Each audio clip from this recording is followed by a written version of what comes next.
The Gettysburg Museum of History, located right here in the center of Gettysburg, PA. Owner and curator Eric Dorr grew up here and has spent his life collecting and preserving history through artifacts ranging from the Civil War, the Battle of Gettysburg, World War II, presidential items, pop culture, and more. His museum is free and open to visitors Wednesday through Sunday, 11 to 5 p.m., where you can stop by and immerse yourself in some of the most amazing artifacts that you would never believe exist in the middle of Gettysburg. If you're a fan of Band of Brothers and Everything Easy Company, you'll love his exhibit featuring the Dick Winters collection and artifacts from D-Day. You can even own your own piece of history by buying one of the many relics they have for sale in the museum and on the website gettysburgmuseumofhistory.com. The Gettysburg Museum of History is a non-profit 501c3 organization with a foundation that allows all purchases and donations to keep the museum operating and open free of charge. They have been featured on the History Channel, the Travel Channel, the Smithsonian Channel, and the Science Channel. Now you can check them out on American Artifact, the series on the YouTube channel, The History Underground. So that's the Gettysburg Museum of History at 219 Baltimore Street or the gettysburgmuseumofhistory.com. From the Gettysburg Museum of History Studios, you're listening to Addressing Gettysburg. Hello, everybody. Welcome to this episode of Ask a Gettysburg Guide. And today we are talking about a brigade, another brigade. We've been doing brigades for the last year or so. And this is a Confederate brigade, Scales Brigade. And we have a special treat for you all today on many levels. This is a multi-layered special treat. Number one, it's a patron of ours who is our guest historian today, Dwayne. Hello, Dwayne. Hello. Dwayne, though, is not just a patron. Dwayne is probably my biggest success story. He went from a hater to a payer, and now he's a guest on the show. Many of you who pay attention to things might know him as the Great McNair, and this is him here today. Thank you very much. Welcome, McNair. And so you have your own sound effect, you know that, which I'm trying to play, but for whatever reason it doesn't want to come through. So we're not going to waste time on that one. I've heard it. It's pretty funny. Yeah, it was funny, but now it won't play. But so you suddenly decided that it wasn't so horrible, that I tricked everybody into thinking that Martin Sheen was here last year. We're coming up on the 1 year anniversary of your public hatred for me, and but now you're a patron. What was it that made you go from throwing darts at my picture on your wall to becoming a patron, and now here you are on the show? Well, I started listening to them, and I really liked the content. And honestly, I think a lot of it was, sorry, was kind of the attitude that you took about the whole thing. We're rather good natured about it. And I subsequently felt kind of terrible about it. As well, you should have. And so sought some redemption. Surprisingly, you didn't tell me to F off and never, come back again. No. And then I joined Patreon, and I listened to the content that I could see and hear for free, and I liked it. So I joined and really liked the way the interviews and the format of the show. There's a very wise line from one of the great American philosophers, Bonnie Raitt. And that line is, I can't make you love me if you don't. And so there's no point in wasting any time arguing with somebody because they don't like what you do. But I do like to waste time convincing you you're wrong by killing you with kindness. And there you go. It won. It won the day. And yeah, there you go. Now here is your sound effect. And that became a verb. You get McNaired. If somebody, just kind of says, I hate you, you're stupid, you're not funny, something like that, whatever it is, you get McNaired. But McNair, welcome to the show finally. And you are forgiven. peace be unto you. Okay? All right. And then to legitimize McNair, in case he makes a mistake, because you know that we have a very strict formula here. I'm not an expert. McNair's not an expert, but our guide is, and our license guide today is somebody you all know and love, our friend Chris Army. Hello, Chris. Hey, how's it going, Matt? Good. It's growing. It's going horribly, frankly, to be honest with you. Okay, but we're not going to get into that today. All right. So we're talking about Scales Brigade. So I thought maybe what we could do is have McNair give us a little background on Scales himself. Who is he? Okay. Well, Scales. Alfred Moore Scales is from Reidsville, North Carolina. He was born there on November 26, 1827. In Ingleside, which was their family plantation there. There's actually a little roadside sign that, marking that. Mm-hmm. And he, I guess he moved from there to something called Mulberry Island plantation, and then lived there for a while, grew up there. We don't have a lot of information about his childhood. He attended a Presbyterian prep school called Caldwell Institute that closed a number of years later, and then he went on to University of North Carolina at Chapel Hill. I'm an NC State graduate, so I don't like that part of it. So it's difficult for him to say, "Go Tar Heels." Yeah, I can't quite say that. Yeah. So he studied law there, but didn't finish. But he got out and was studied privately under, I think it was a local judge, William Battle. And then he took the bar and passed it in 1852. He became solicitor for the county, and then won election to the state house.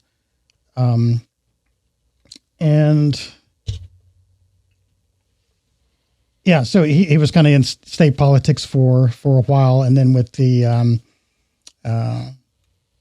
he also became a elector for the Breckinridge ticket. Probably skipped over some stuff there, but What kind of a guy was he, like personality wise? What would you say?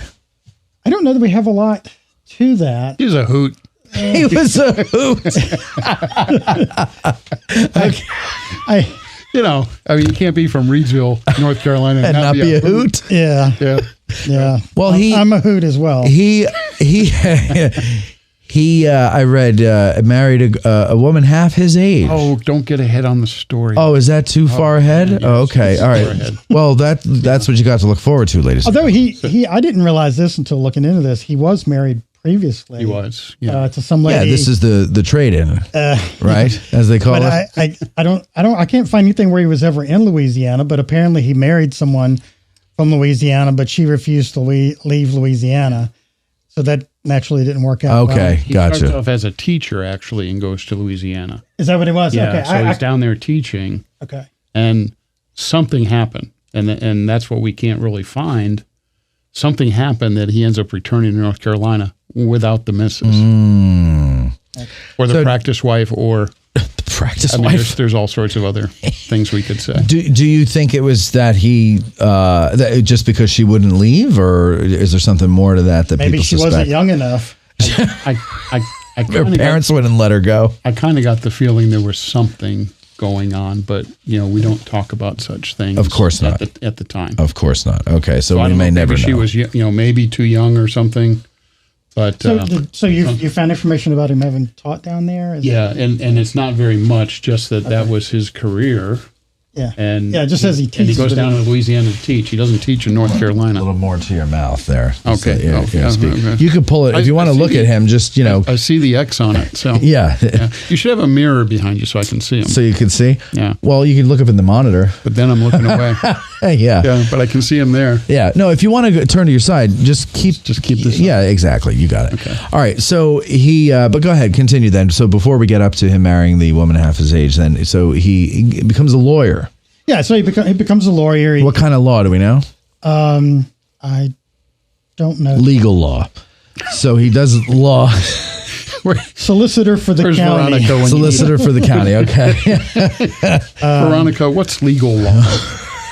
So he goes. Okay, so he's solicitor for the county. So he advises the county commissioners of what they can and can't do legally, right? I guess is what it is. Yeah. Okay.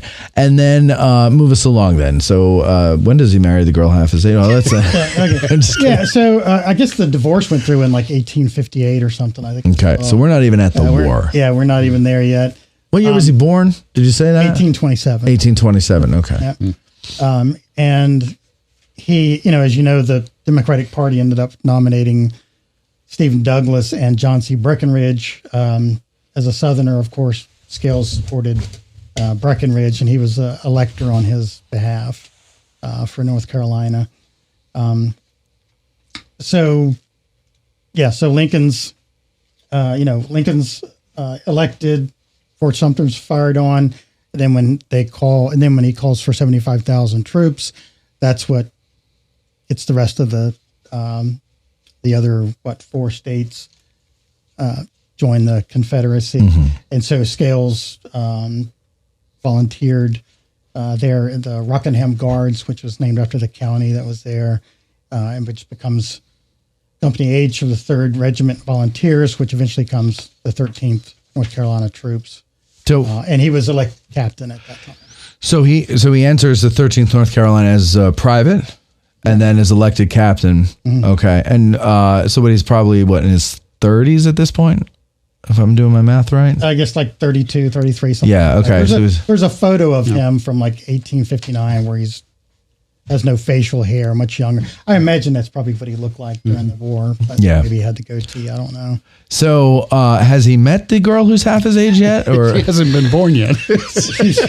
she's still just a fetus.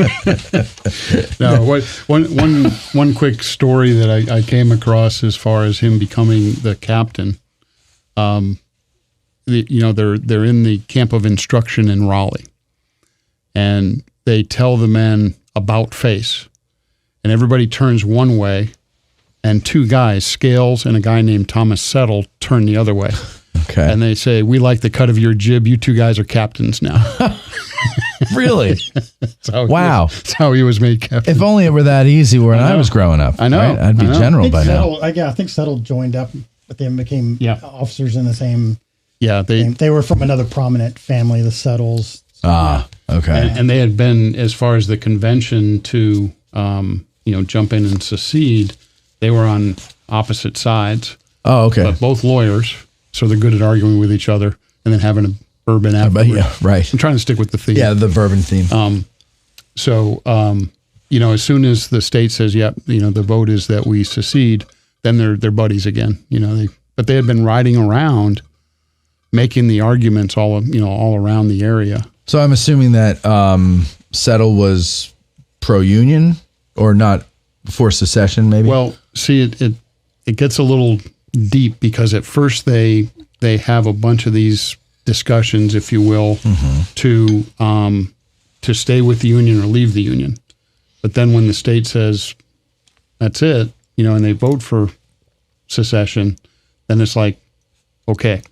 So, they would argue, each side would go around and argue, in front of a crowd. Right. So, right. I mean, what else do you got to do? The internet's down. There's no movies. No movies. Yeah. All the movie theaters are closed. Radio stations aren't working. Right.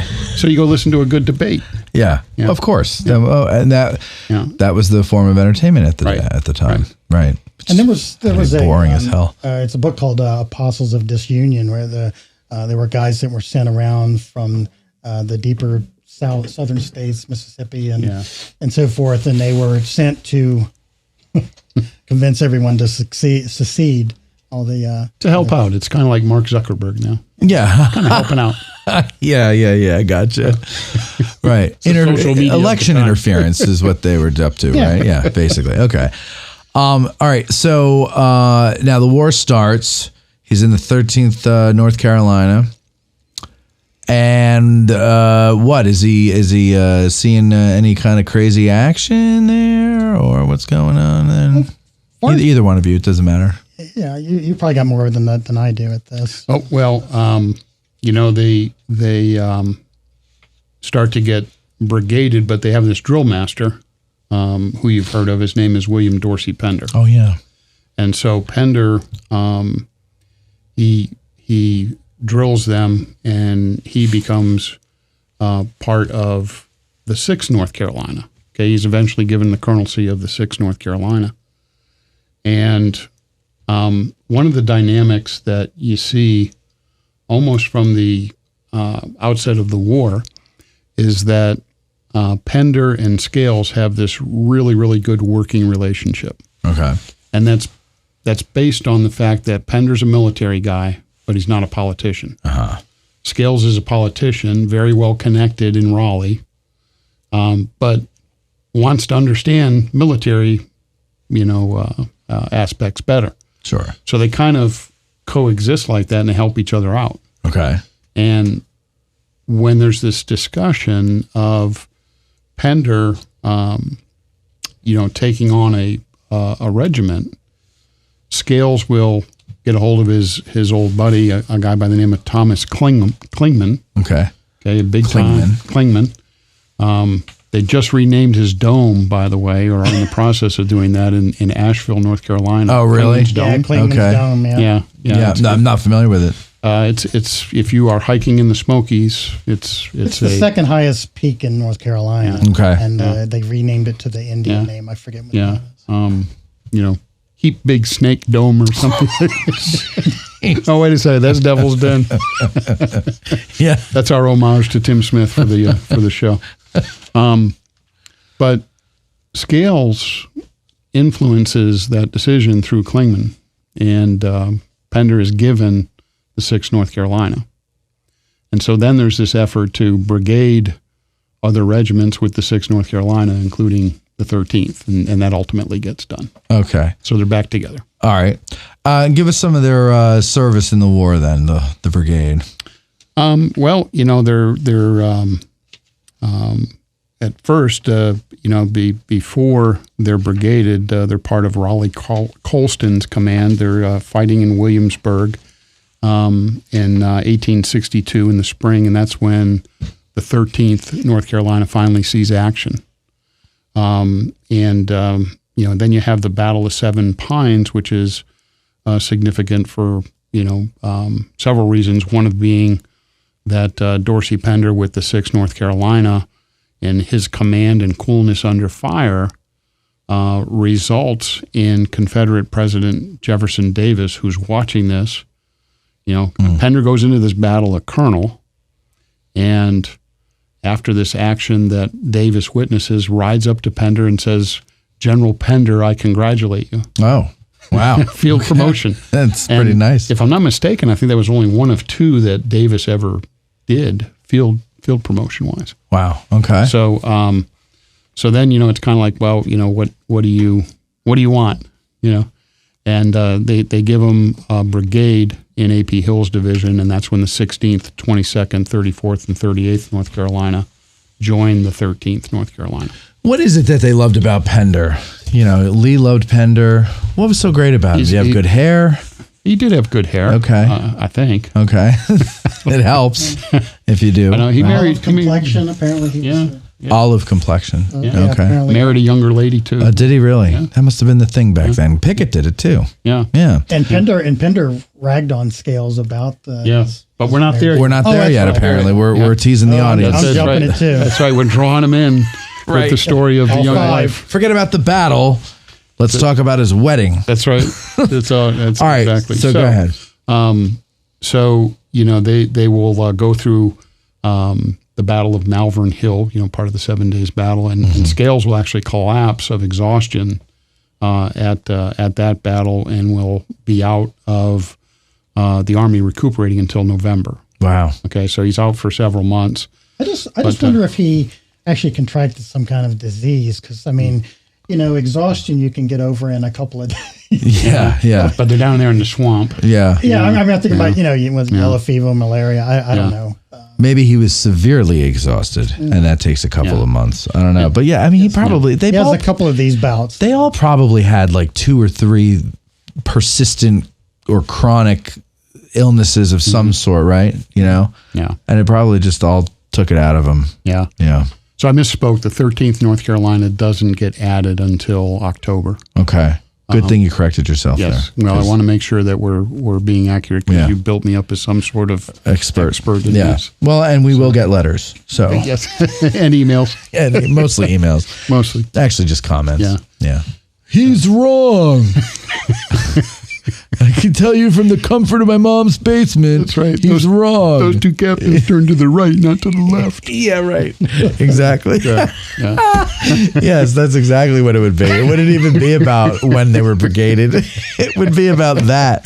That's how it goes. Yeah. Uh-huh. So, All right. so then we come up going. on Fredericksburg, and Fredericksburg, is a Battle. It's a battle, and a tough battle at that, as you well know. Yes. But one of the things that, you asked me about what they like about Pender. Right. This guy is always in front with the action, and as a result, he's always getting wounded. Okay. And he does receive a wound in the arm at Fredericksburg, and leaves the field and turns over the command of the brigade to Scales. Aha. He gets patched up, and he goes back in, and they're guarding a couple of artillery batteries and seeing some action as the artillery's firing and whatnot. But Pender goes back in, and instead of taking command back, he essentially tells Scales, no, you keep going. So, it's kind of some insight into the fact that Pender is continuing to develop, and I'm sure he did this with his other regimental leaders as well, guys like James Lane and so on. But he's helping them develop. Whereas a lot of guys would just say, okay, I'm back and I'm taking over. Right, giving back my reins. Yeah.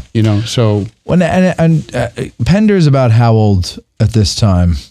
He's very young. Yeah. He is young, right? So he's younger than Scales. I think he was the youngest major general. That's what I thought. Okay, so for a young man to be developing his subordinates, I mean, that's a real leader. I don't know too many young men in leadership positions who can put themselves aside for the betterment of the team. Yeah. And I think he was an Indian fighter before the war. Yes, he was and I believe a experienced. West Pointer too. Yeah. Right. Okay. So in other words, Scales wasn't, and Scales was just a politician. and he's giving him military experience. Gotcha. And McNair, when you're talking, if you're going to look away, pull that mic to your mouth. Just keep your mouth around the mic because we can't. You're unless you talk out of your ear, which a lot of people do. I don't hear very well, so I'll just try to. Well, it's your speaking I'm talking about. It's not. Yeah, I know. You don't care if I'm deaf. Is that too loud for your ears? Nope. Okay, it's good. fine. Want it louder? No, I can hear. Good. And actually, I guess he was in the brigade of Samuel Garland, and then when Garland was wounded or killed outright, I forget exactly. He, I guess Garland gave him. So he was conspicuous for his bearing, seizing the colors of his regiment at a critical moment at Cold Harbor. He's talking about Gaines Mill, I believe, and advances to the front. So he seemed to have taken to it pretty well. There's an author named Douglas Southall Freeman. Have you ever heard of him? Sounds familiar. He wrote a minor work. Yeah. He says, What'd you say? He was a hack. He was a hack. Yeah. Kindly fetch the book from the general here. Anyway, his minor he will work. say about Scales, as Pender's letting Scales command the brigade at that point in time, that Scales met the test. So, the mentoring from Pender is going well. Okay. All right. And apparently Pender's told him to drive those scoundrels out. And then he ordered Major Cole of the 22nd North Carolina, which my ancestor was in the 22nd North Carolina, Company G. That's kind of how you got interested. And I'm from his hometown and everything. And it was handsomely done, according to A.P. Hill. Okay.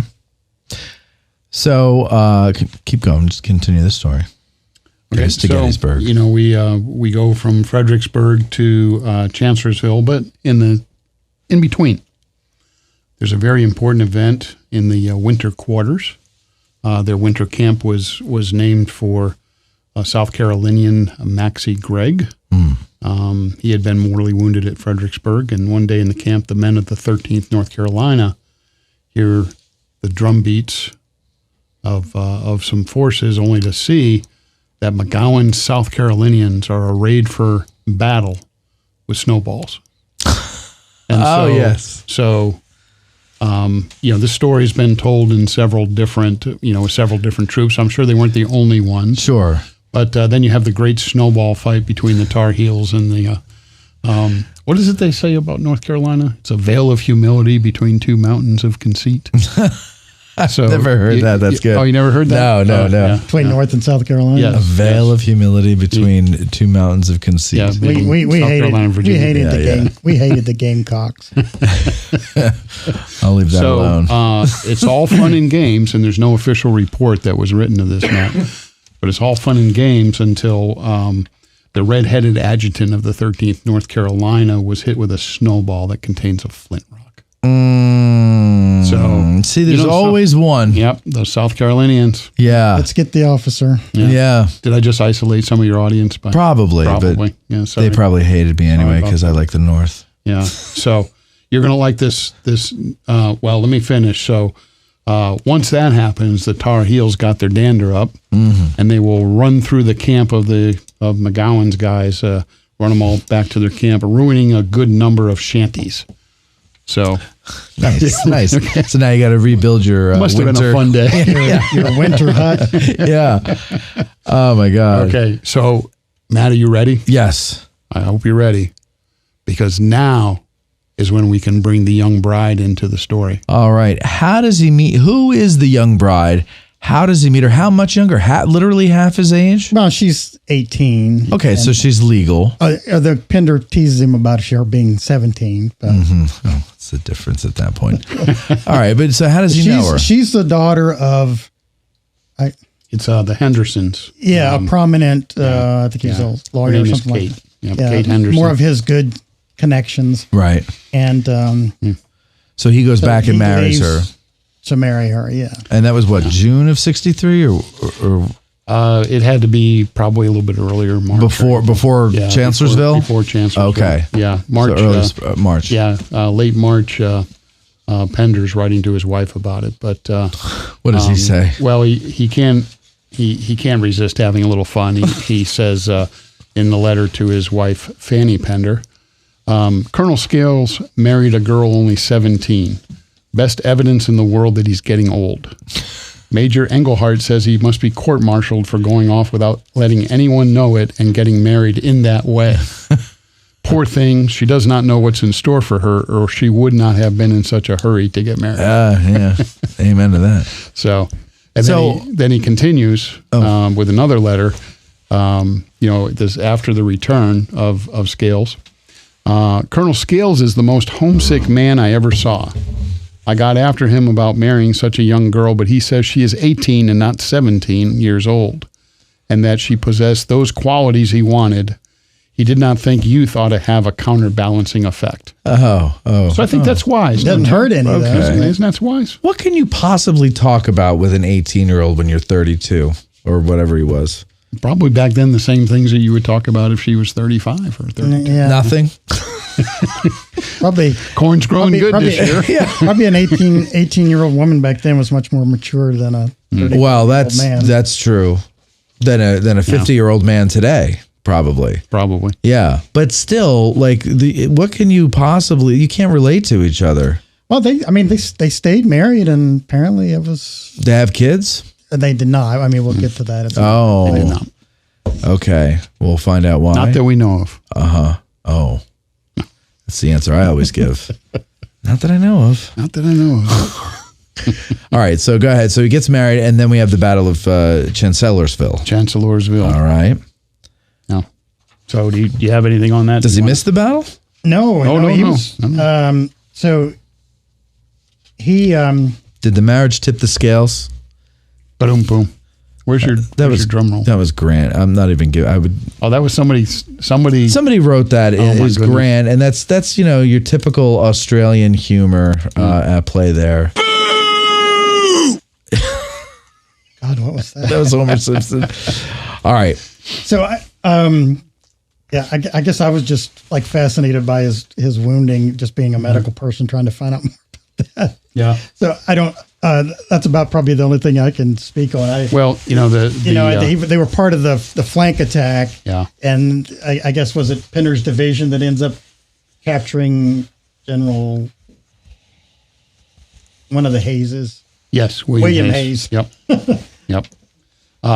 Pender's actually in the third line, and they're pressing pretty hard. Jackson goes forward, and he tells the 13th to halt and throw out a strong skirmish line. They're dealing with a battery, so the skirmish line splits around the battery, and gets beyond there. The battle continues on the next day, and Pender is ordered to charge the works in their front. Pender's 4 right regiments they have to fall back and rally. The 13th was not getting as much artillery fire, so they are able to go forward. And during that advance is when they rush forward and capture General William Hayes and most of his staff. And it's the colors of the 13th fell 5 times in this, so it's a pretty tough fight. It's a pretty tough fight. And Scales, will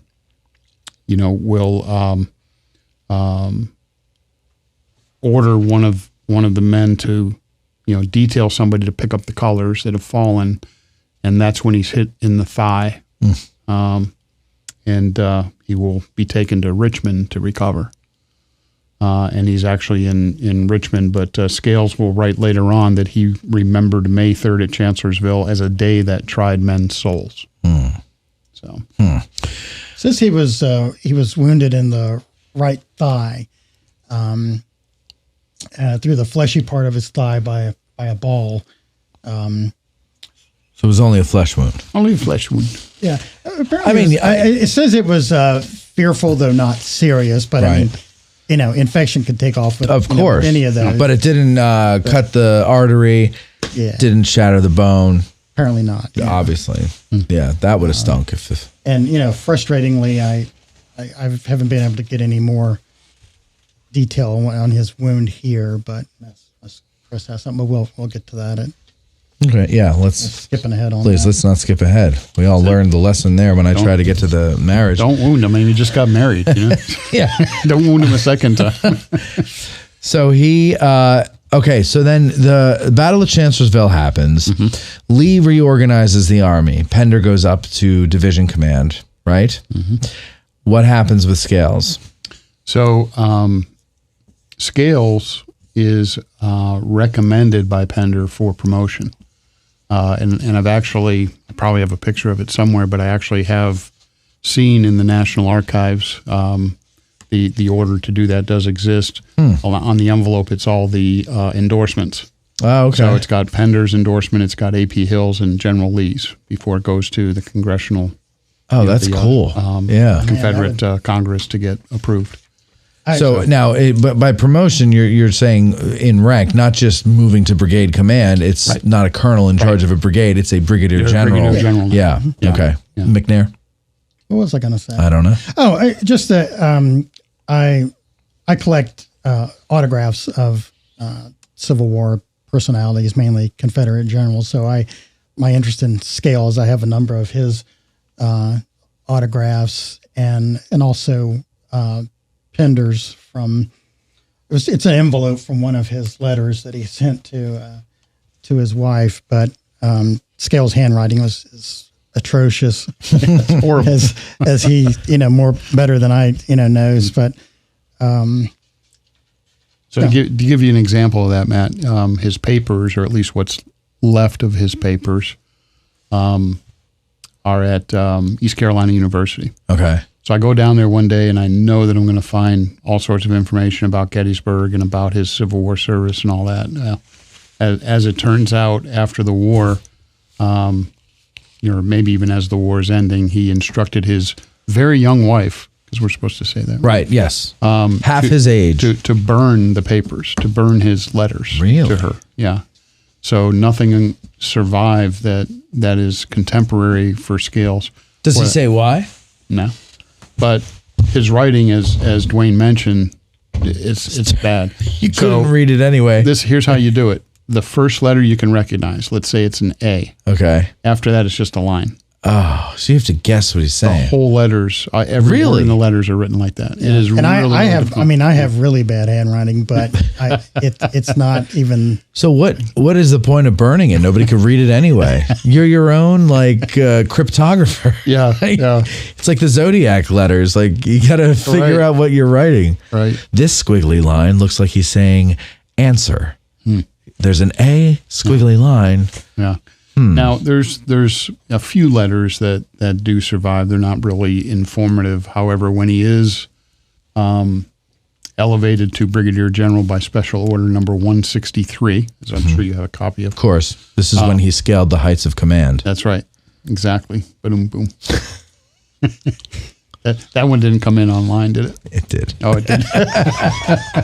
I'm not in a joking mood today, so I'm letting Grant do the writing for me. Well, maybe Grant took up our early advice and started him with the bourbon early. But Scales will write his young wife, who I believe could read. Right. Just not his letters. Just not his letters. But he tells her the news, and she's obviously very concerned, that he's been wounded and very concerned that he's a soldier. But he notes to her that one of the benefits of being a brigadier general was if he were wounded or killed, she'd be able to read about it in the newspapers. And, you kind of gloss by that and you think, yeah, I guess. But, when you really think about it, I'm, here at Gettysburg, in the cemetery, how many unknown dead do we have from the battle? Right. Their families have no idea. They just never got back. And they never came back. And as proof of that, the newspaper article that I have here is the Weekly State Journal from Raleigh, and it says, fortunately, Colonel Scales was not wounded until near the close of the fight when he received a ball through the fleshy part of his right thigh, producing a fearful though not serious wound. So so she read the news. She read it, yeah. And this was on the 27th. So, it was a few weeks after. It is a great point, though, that he would be in the papers if something happened to him. Mm-hmm. But, and you think of the unknowns and those poor parents and wives, they might get word that, he died, but we couldn't find him. Right. And so I would imagine you just stand in the sea of unknowns and just be like one of the sections and just be like, hey, if you're one of these guys, I love you. I miss you. It's horrible. Absolutely. And even if they did, they published a lot of casualty reports from regiments, but they weren't always, everybody wasn't always listed. Right. One of them was one of my ancestors was in the 45th North Carolina in Daniel's brigade. And he was wounded here and ended up staying at Camp Letterman and then going on to Baltimore. But I found the casualty report in the paper, and it was not, he wasn't listed there. All right, that's my phone ringing. Is that your phone? It is. Well, you want to answer it? Should I speak to should we wait? The Association of Licensed Battlefield Guides and see if I can catch it? Oh, God, no. I was making sure mine was in the off, and it was. We need you right now. I don't have such courtesies. So this is my first time here, and I want to be back. That's right. That's right. All right. So then now let's get it to Gettysburg. Well, before we get to Gettysburg, man, whatever. There's something really cool. Okay. Okay. So your Scales, you're wounded, you're down in Richmond, and you get your promotion, but that doesn't necessarily mean that everybody back at the brigade knows about your promotion yet. Oh. Okay. And there's a guy named Colonel William J. Hoke. He's the commander of the 38th North Carolina. And he is lobbying Pender to get the job. He wants to be the brigadier general. But his wound scaled back his efforts for that part of the the war part of his service. Pender is not a big fan of William Hoke. In fact, he calls him the greatest granny. Oh. And he will write to his wife that he cannot recommend Hoke because he is the greatest granny. So Scales gets promoted and he hurries up out of Richmond. He will rejoin the brigade on June 24th.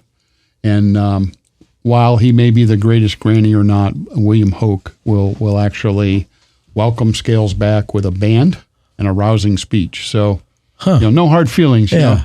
Hey, buddies for life. Yeah. I think he caught up with him at Shepherdstown, I believe. Yes. Okay. Yes, Shepherdstown. And so now they're going to march into Maryland.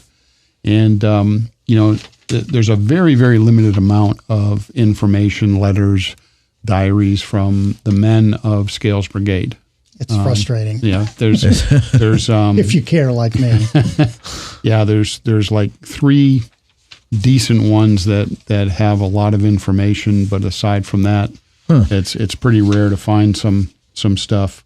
But there's a guy named George Mills. He's part of the 16th North Carolina, and I love this quote, and I put it in my article. They're marching north, and George Mills makes a note in his diary that whiskey is issued. I don't know if it was good bourbon, Matt, but whiskey is issued. Right. And years later, he does survive the war, and George Mills will write that he was given a canteen of whiskey, a knife, a fork, and a spoon, which I have yet. And then he corrected the account to make sure that he said not the whiskey because he didn't possess that any longer. This is a guy that wants to be accurate. Yeah, right. Probably didn't have the whiskey before he got across the Maryland line. I don't know. Well, there's that one quote, and I'm going to botch it, about, the Army traveled in 4 states that day, or I forget how many states he says, and lists them, and the last one is intoxication. Yeah. So he could have done the same. Yeah. The 13th North Carolinas are getting close to Chambersburg. Their adjutant writes that there were enough recruitment at that time so as to make a presentable appearance. And he writes that they passed by, in another story that I love, passed by a house with a large porch in front in which an old Dutch woman, fat and lusty, sat rocking herself vigorously in an armchair. And the band of the 13th was playing Maryland, My Maryland. And when they finished the tune, the old lady stands up and in her broken English screamed at the top of her voice, oh yes, it's Maryland, My Maryland, but when you come back, it will be fire in the mountains, run, boy, run. And with a hoarse, loud laugh, she resumed her seat and rocked more vigorously than before. Like that she vigorously is rocking in the chair. I'm picturing this fat old lady just shaking back and forth. I wasn't sure what the lusty part was. Yeah, the lusty part. I got a feeling that meant something different back then.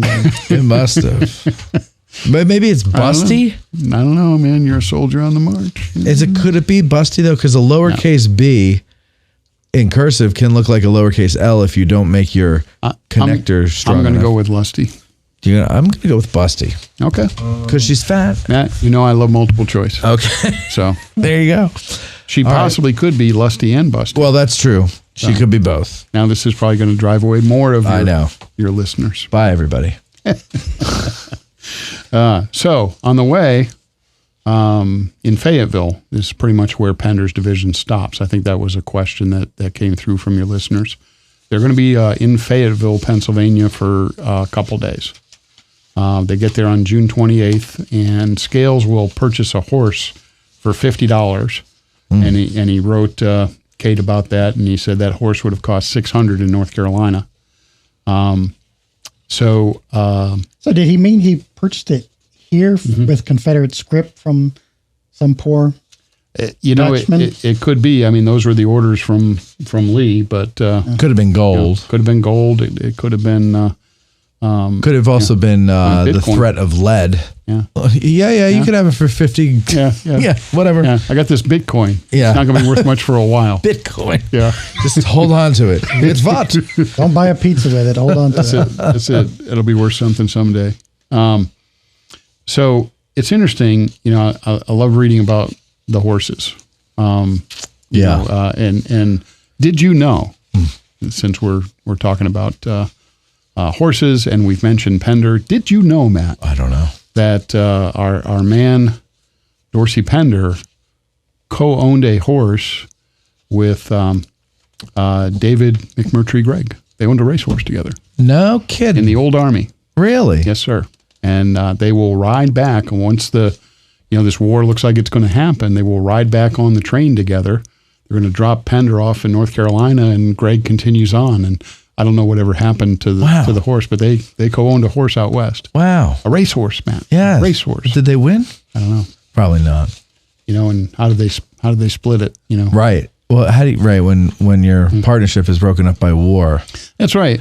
Well, what did they do in North and South when Ori and George Hazard couldn't remain in business anymore? I don't know. I don't remember. Do you remember McNair? No. Did you ever see North and South? 30 years ago. Oh, That's what I saw. well, believe me, it's not worth. Is that the one? Was that the one with Patrick Swayze? No, I didn't. God rest his soul. Yes, exactly. Amen. Okay. Okay. So now, should we bring them to battle? let's bring them to battle. Okay. So, and There's going to be Jump- somebody jump on in, YouTube Dwayne. when this goes out to the public. Somebody on YouTube's going to be I got like, some color it's commentary. at 1852 when they finally start talking about the battle. Guarantee you that's going to be one of the comments. so they want to just jump in and start talking about the battle. Yeah, exactly. An hour well, and- yeah, that is what they An want. hour I and think. 5 minutes in. Yeah. We'll do it real time. Yep. Okay. So, they're in Fayetteville, and on the 30th, Pender will get orders to move to Cashtown. And of course, we know that Pettigrew had seen some troops, and Hill's not so sure about it, Right. and blah, blah, blah. But he's Now- going to move 2 divisions towards Gettysburg. I'm not sure. Let's just throw 2/3 of my corps. But for people who don't know, so Fayetteville is west of Cashtown, up in the mountains there. Would you say it's like halfway between Cashtown and Chambersburg? Or maybe I'd give it that. maybe a little closer to Cashtown? Probably a little closer. A little closer to Cashtown. I know but still. it's beyond Caledonia. Furnace. Yes. Okay, so go ahead. You want another stupid, senseless fact about Fayetteville? I would love one. Yeah, Crawford's dad had a house that's still there. Really? Crawford, yeah, you know him from down. He owns the lake. The namesake for the lake. I didn't want to get into at the base of Little Round Top. Yes, of course I know Crawford. Yes, of course you know Crawford. That's his why. dad Yeah. owned a piece of property that, I think it's the trees kind of hide it now, but you used to be able to see it from Route 30. No, is this prior to the war or after the war? Yeah, prior to the war. Really? Yeah. Oh, that's interesting. And so these guys, some of them would have been encamped around there, in my opinion. Amazing. Because Fayetteville's not a really big place. No. They don't even have a Dunkin' Donuts. I mean, they don't even have a mayor's office. No, they They do don't have even a have a rudder. mayor. They do have a I rudder. couldn't even tell when I was driving through it. That's Right. That's the thing. You don't even know. It's just a section, really. It's not even a town, right? It's just an area. Yeah. Isn't it? Well, I mean, if you blink and you miss the sign, you don't even know that you're Right. going through it. Yeah, you don't even know you're there. Now your Fayetteville listeners are going to be right. Well, we put an offer in on a house in Fayetteville. Oh, did you? Yeah, it was a really nice Crawford's house. house? I don't know. I doubt it. But no, it looked like it was built in the 20s. But it was a nice house. The only problem was it was right on 30, and I just couldn't get over the noise. And it was a brick house, and you really didn't hear it when you were inside. But you can't sit out in the backyard and have a little fire at night without hearing zoom, zoom. And I can't do it. Can't do it. After I moved into mine, I found out that 18-wheelers go up and down my Oh, you road found and out shake after? my house. Yeah. Yeah. I'm sorry. I'm sorry. Yeah. That's what it They're is. working on the highway a little. Well, you're lucky you have trouble hearing. Yeah. All the bacon coming out of Hatfield is Oh, got to go somewhere. Oh, in my belly is where it's got to go. All right. Okay. So go ahead. The battle. Okay. So, on July 1st, they're going to be formed. Pender had ordered his men to cook 1 day's rations. They're going to form for the march around 5 o'clock. The sharpshooter battalion of William Haskell, South Carolinian sharpshooters, they're going to lead Pender's division. And about 2 or 3 miles in, they start to hear artillery fire. And on the Lewis Hoppy farm, Pender will deploy the men. So Scales and Lane will be south. Scales and Perrin will be south with Perrin on the right. And on the left of the Chambersburg Pike, you will have Thomas and Lane. So they're north of the Pike. So they're broadside the Chambersburg Pike. Okay. I have a question about that. So I was reading that, and the nerd I am, I drove out there today, and it said it's about a mile out. So that would be around where basically Knoxland Ridge is. Is that where that was? Yeah, I always use the church that's out there and just kind of okay, because I had not heard of that farm, but I drove up and I'm like, well, it had to be Knoxland Ridge. They were on the deployed on the far side of, because they said about a mile away they could see right Pegram. And if you were in the parking lot of that church, you can really see quite a bit, even with the modern tree line. And if Matt cared, he would break out his Batchelder map set, and we could look at the exact location of the Hoppy Farm. But I'm not sure that I do care, but they're at home. You should have told me to bring them, and I would have brought them. I'm sorry. That's all right. Sorry. That's all right. So, of course, the Confederate artillery is going to deploy in and around the church there, and at first, you have Pender basically far enough, behind to be in support, or I should say close enough to be in support. Now, was that when they were at her Ridge, when they were in support of the artillery? No, that's after. That's. Oh, okay. So they had artillery back at. Yeah. So the artillery, if you know where the church is, if you're standing in the church parking lot, so it would be in front of the church, and then on the other side of the road, the topography kind of curves a little bit. There's nothing built there. There's a tree line there, and that's where the Confederate artillery is setting up. At first. Now, some of that will move forward, but they're going to be firing, and of course, there's a couple things going on at this point. Number one, Captain Haskell. He has the sharpshooters. That was something that that organization started to happen, I think, in early '63. Some of the Confederate brigades would organize sharpshooting battalions. So the guys are the good shots. Put them together, and they're the ones that go in and do the heavy skirmishing. But Captain Haskell, at this point, he's actually doing some reconnaissance. And I think we talked about this in the Pender episode a little bit, but they don't know what's coming in on their right. Okay, they may have gotten a copy of the 1858 Adams County map, like you all should have. Yes. I had a copy of it, and when I was moving, my neighbor came by, and I answered the door while I was rolling it up, and he goes, "Oh, the 1858 map. I've always wanted one of those." And I go, "Oh, well, here they're $9.99 at the gift shop. I'll go get another one. You can have it." Yeah. And next day I went to the gift shop. They stopped carrying them, and I can't find them to save my life. Now they're $50 on. Now they're So I found them. They do have them online, but they're like $69, and they come framed and stuff. I just want the map. I don't need it framed. You want to know a little trick? What? You want to know Chris's trick of the day? I'd love to hear Chris's trick of the day. Yeah, go on Library of Congress, do a search on it, you'll find it. Well, yeah, but I like it. Then where am I going to print it out? That big, huge thing. I mean, like it was a big, huge old map on my wall. It looked really cool. Well, if you download it in a high-TIFF format, there's printers like the Gettysburg printing frame. Yeah, that will print that for you, Matt. That's a great idea. Hey, I'm here to help. There you go. Here's Chris's tip of the day. All right, Chris. Thank you. Yes, thank you very much. All right. So that was Chris's tip of the day. Thank you. Stay tuned for more. So the drama of the battle. Let's get back to it. Oh yes. In this letter to Batchelder that Scales wrote, it says, "My brigade went into line in a country road on the top of a hill a short distance before we reached the grove that you referred to." I guess I don't know if that's ahead of where we were. If he's talking about the Grove, Reynolds Woods, and he's back at her Ridge. I don't know. Maybe. Well, one of the things that happens is they will. So let's complete our thought on Captain Haskell of the sharpshooters, because that's going to change the situation. So he's being used for reconnaissance.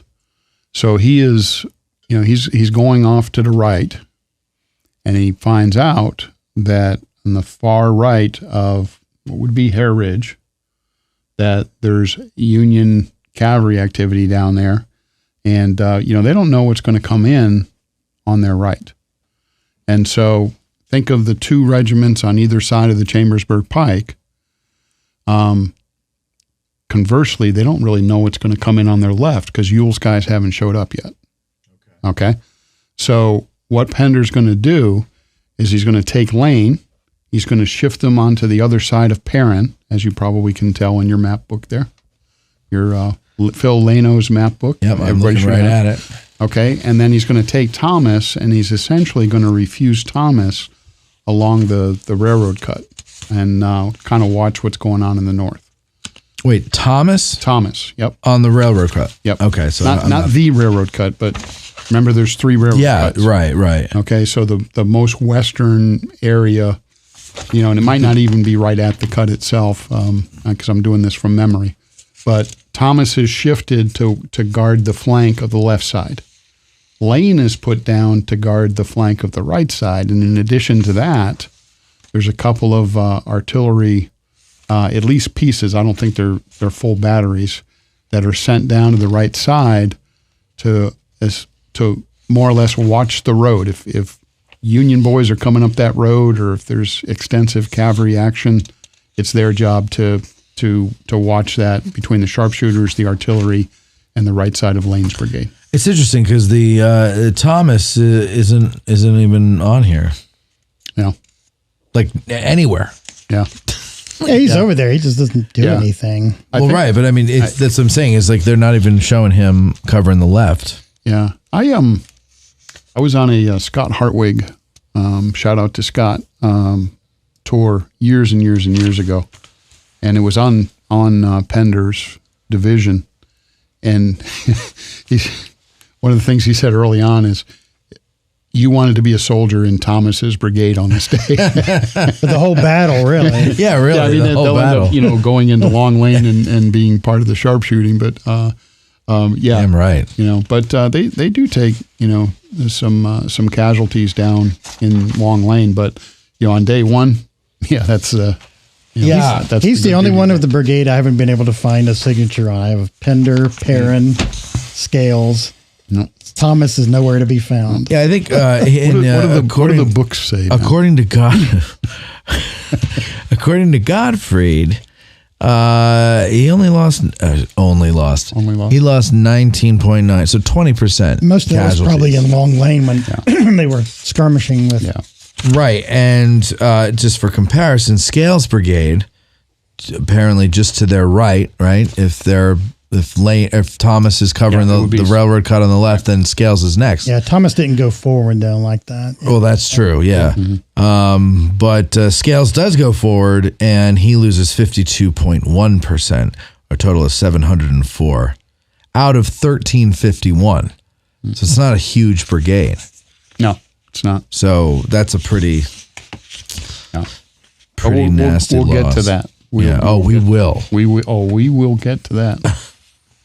Okay. By the way, that was my second movie reference. There's some debate. Counting them as I go I know. I'm noticing that you're still stuck in the movie. We've all passed. Oh yeah, we're all done with the movie. I'm sure. And you're like, this guy just we have no time. There's no time for that. Yeah, okay. Whatever. Since I no longer hold the general's respect, there's no time. All right, go ahead. All right. So Scales goes in. So they don't go in quite yet. What they're going to do is they're going to be moved. So if you are driving out Route 30 and you see Hare Ridge, the gun line is been moved in front of, like, let's say the parking lot. Okay, it's a kind of a little bit of an elevated piece of ground. Okay, so Confederate artillery, some of it's been moved there. Parking lot of the Her Tavern, right. Or the tavern. Yeah. Okay, and if you look at the topography, it's very, very noticeable. It drops down to where the is it a well span place, or it's a there's a couple buildings there. Like doctors' buildings and yeah. So it drops down there. Scales men are ordered, and you'll love this, to lie down in front of the guns. Ugh. Which is you don't want to lie down in front of a Confederate gun. No. So as they're laying down, and they're waiting to go in, Union artillery and Confederate guns are they're going to be going back and forth, and the batteries, of course, are firing over, their shots over the heads of Scales guys, and a lot of them will get hit, with shrapnel and whatnot. From their own guns or from the return fire? Yes. So the faulty fuses are making them explode early? Yeah, could. And any, all of the above. I think pieces of sabot. I was going to say the sabot comes off too. I know that's why they didn't because then there's just chunks of lead. Yeah, it just sucks. I think if I can add some color commentary here, I think this is the time where Scales said, a heavy shell passed over my horse while I was on him and buried itself on the other side, making a hole in the earth large enough, I thought, to bury a man. God. Yeah. Good size shell. Yeah. But that's the thing is I think that no movie has ever gotten correct is the amount of metal flying around in these battles, right? Just besides the musket balls, besides the shrapnel, you've got the sabot. I mean, I would imagine the straps that they hold the whole round together with probably, because they're thin metal, like they probably don't last very long, but maybe they do. I don't know. But still, there's just all types of metal shit flying around in the air. It's a wonder that. That's a military term, right? That's exactly what they call it. Well, back then they've changed. Now they get all fancy with their terms. Yeah. But it's a wonder though to me that anybody came out of these things unscathed. Yeah. And they did, which I don't understand. Is how do you have 52% casualties? Why is it not 100% casualties? How do you miss? Yeah. But I don't know. I've never been in one. Well, so I can't. You read a lot of different accounts of these fights, and the survivors. It's pretty common to see an account where they say, the man to the left of me, the man to the right of me were killed. Right. And why did I? How did I survive? Yeah. Right.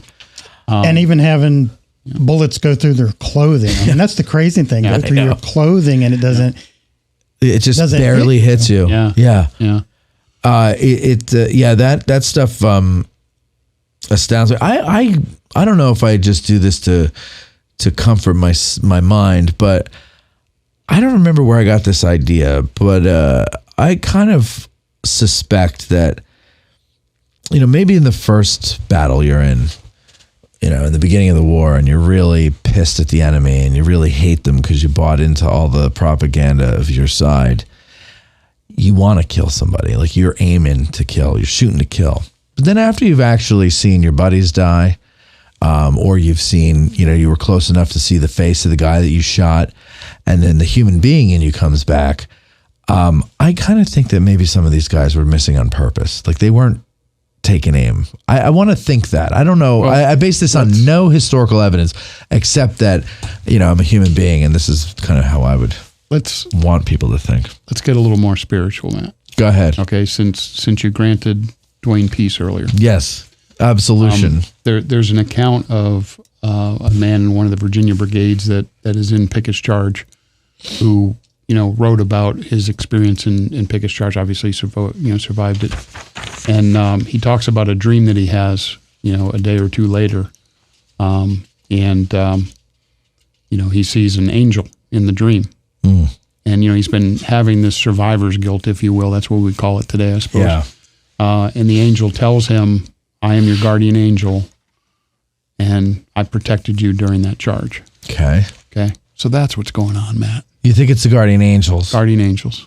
Motorcycle gang. St. Michael the Archangel. Oh, yeah. Protecting. Protecting. A lot of stories about St. Michael, dude. Wow. So, amazing. I didn't know that. I actually carried a medal of St. Michael. Yeah. Did you? Well, and you made it, so maybe it works. Yeah. Well, you never know. But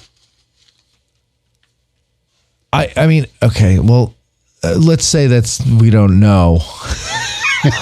You're not ready to get all spiritual on it. It's okay. We'll get you there. No, I can get spiritual on it, but what I'm saying is I think that maybe it's okay, whatever you want to call it, the guardian angel, the hand of God or something. But there has to be something that says to someone, I can't kill another one. I just can't do it. I'm sure, it runs the gamut. I mean, we're talking thousands and thousands of You could also do, they're like ready, aim, fire, and you turn away and, hey, wherever it goes, I didn't put it there. It seems like I've read somewhere of occasionally soldiers deliberately missing, but they can't make it too obvious. No.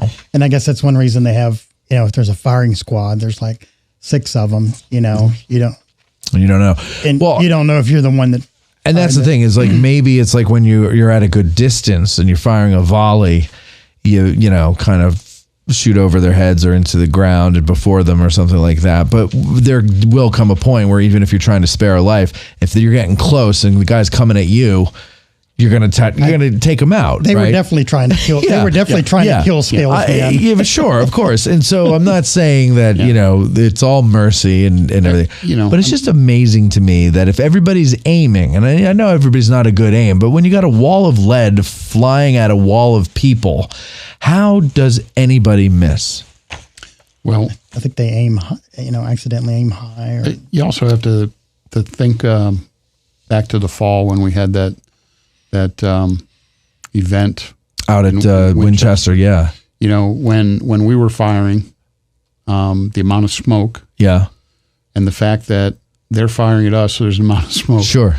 And the instant that you fire and, you're taking your gun and getting ready to reload it, you're not necessarily standing there saying, did I get somebody? No. You know what I mean? So, it happens quickly. Yeah. So I would imagine. But we're also we were firing at things the size of a dinner plate. And they didn't fire back at us. And it didn't fire back at us, yeah. And we still missed. And they said very, very quickly that swale where they went into became filled with smoke and they couldn't see who they were. And that's the thing. I fully understand. There's all these conditions that I'm not taking into account because I've never been in a Civil War battle. No. And I know a lot of people in the audience have. Mm-hmm. So, they can correct me.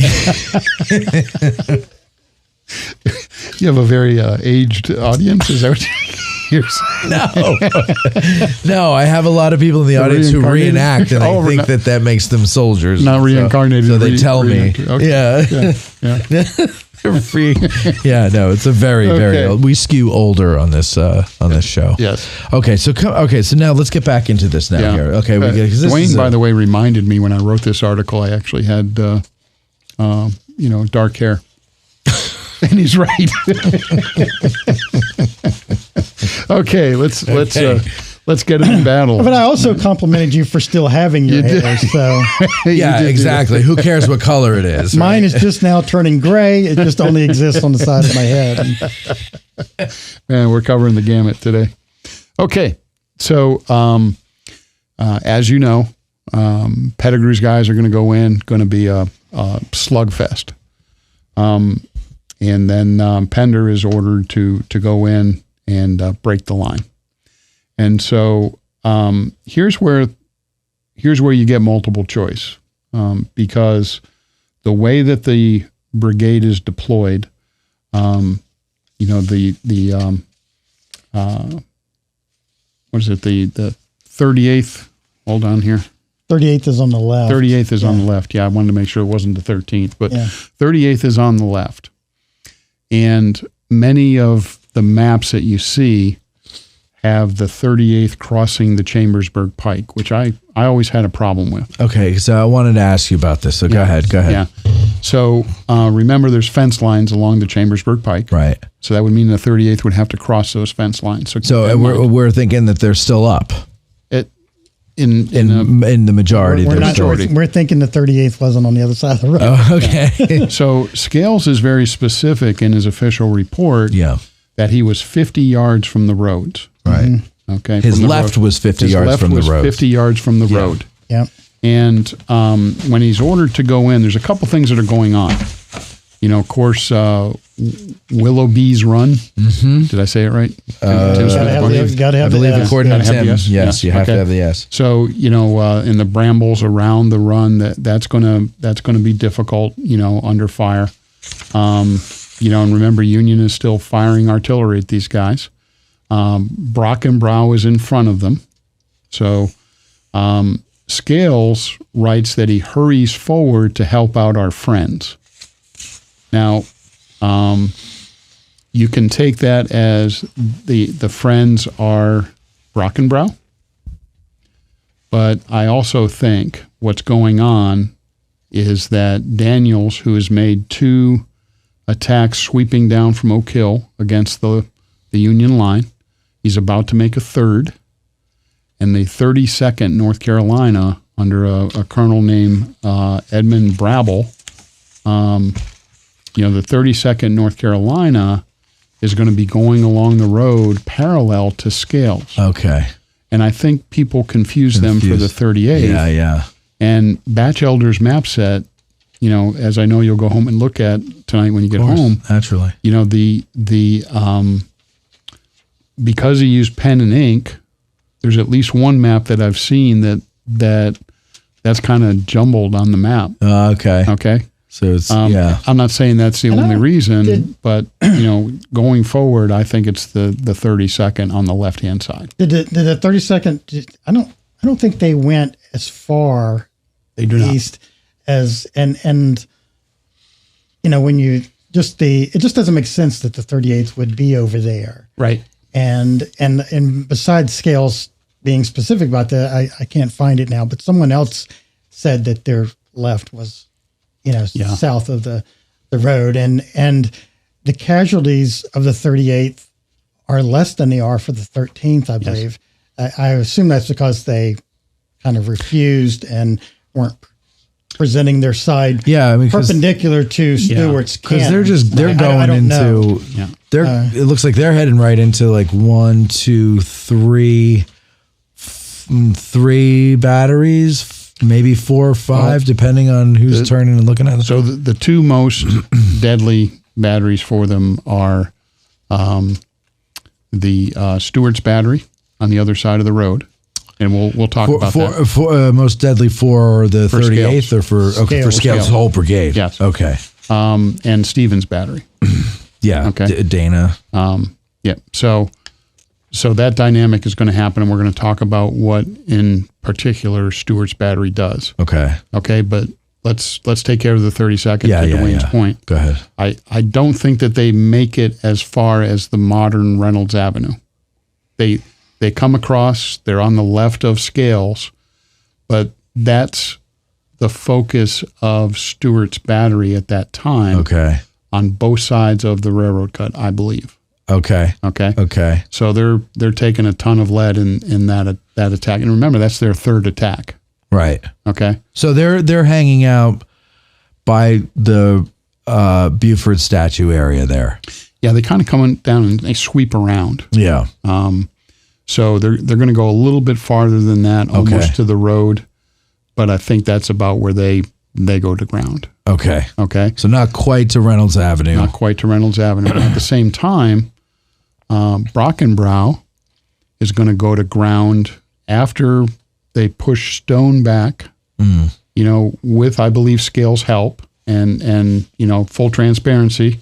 Our good friend Rich Core, who is an expert on Stone's brigade, and I've had conversation with him. He does not agree with me on that point. Okay. He thinks that Stone will fight Brockenbrough and that's it. But I think Scales' pressure adds to that.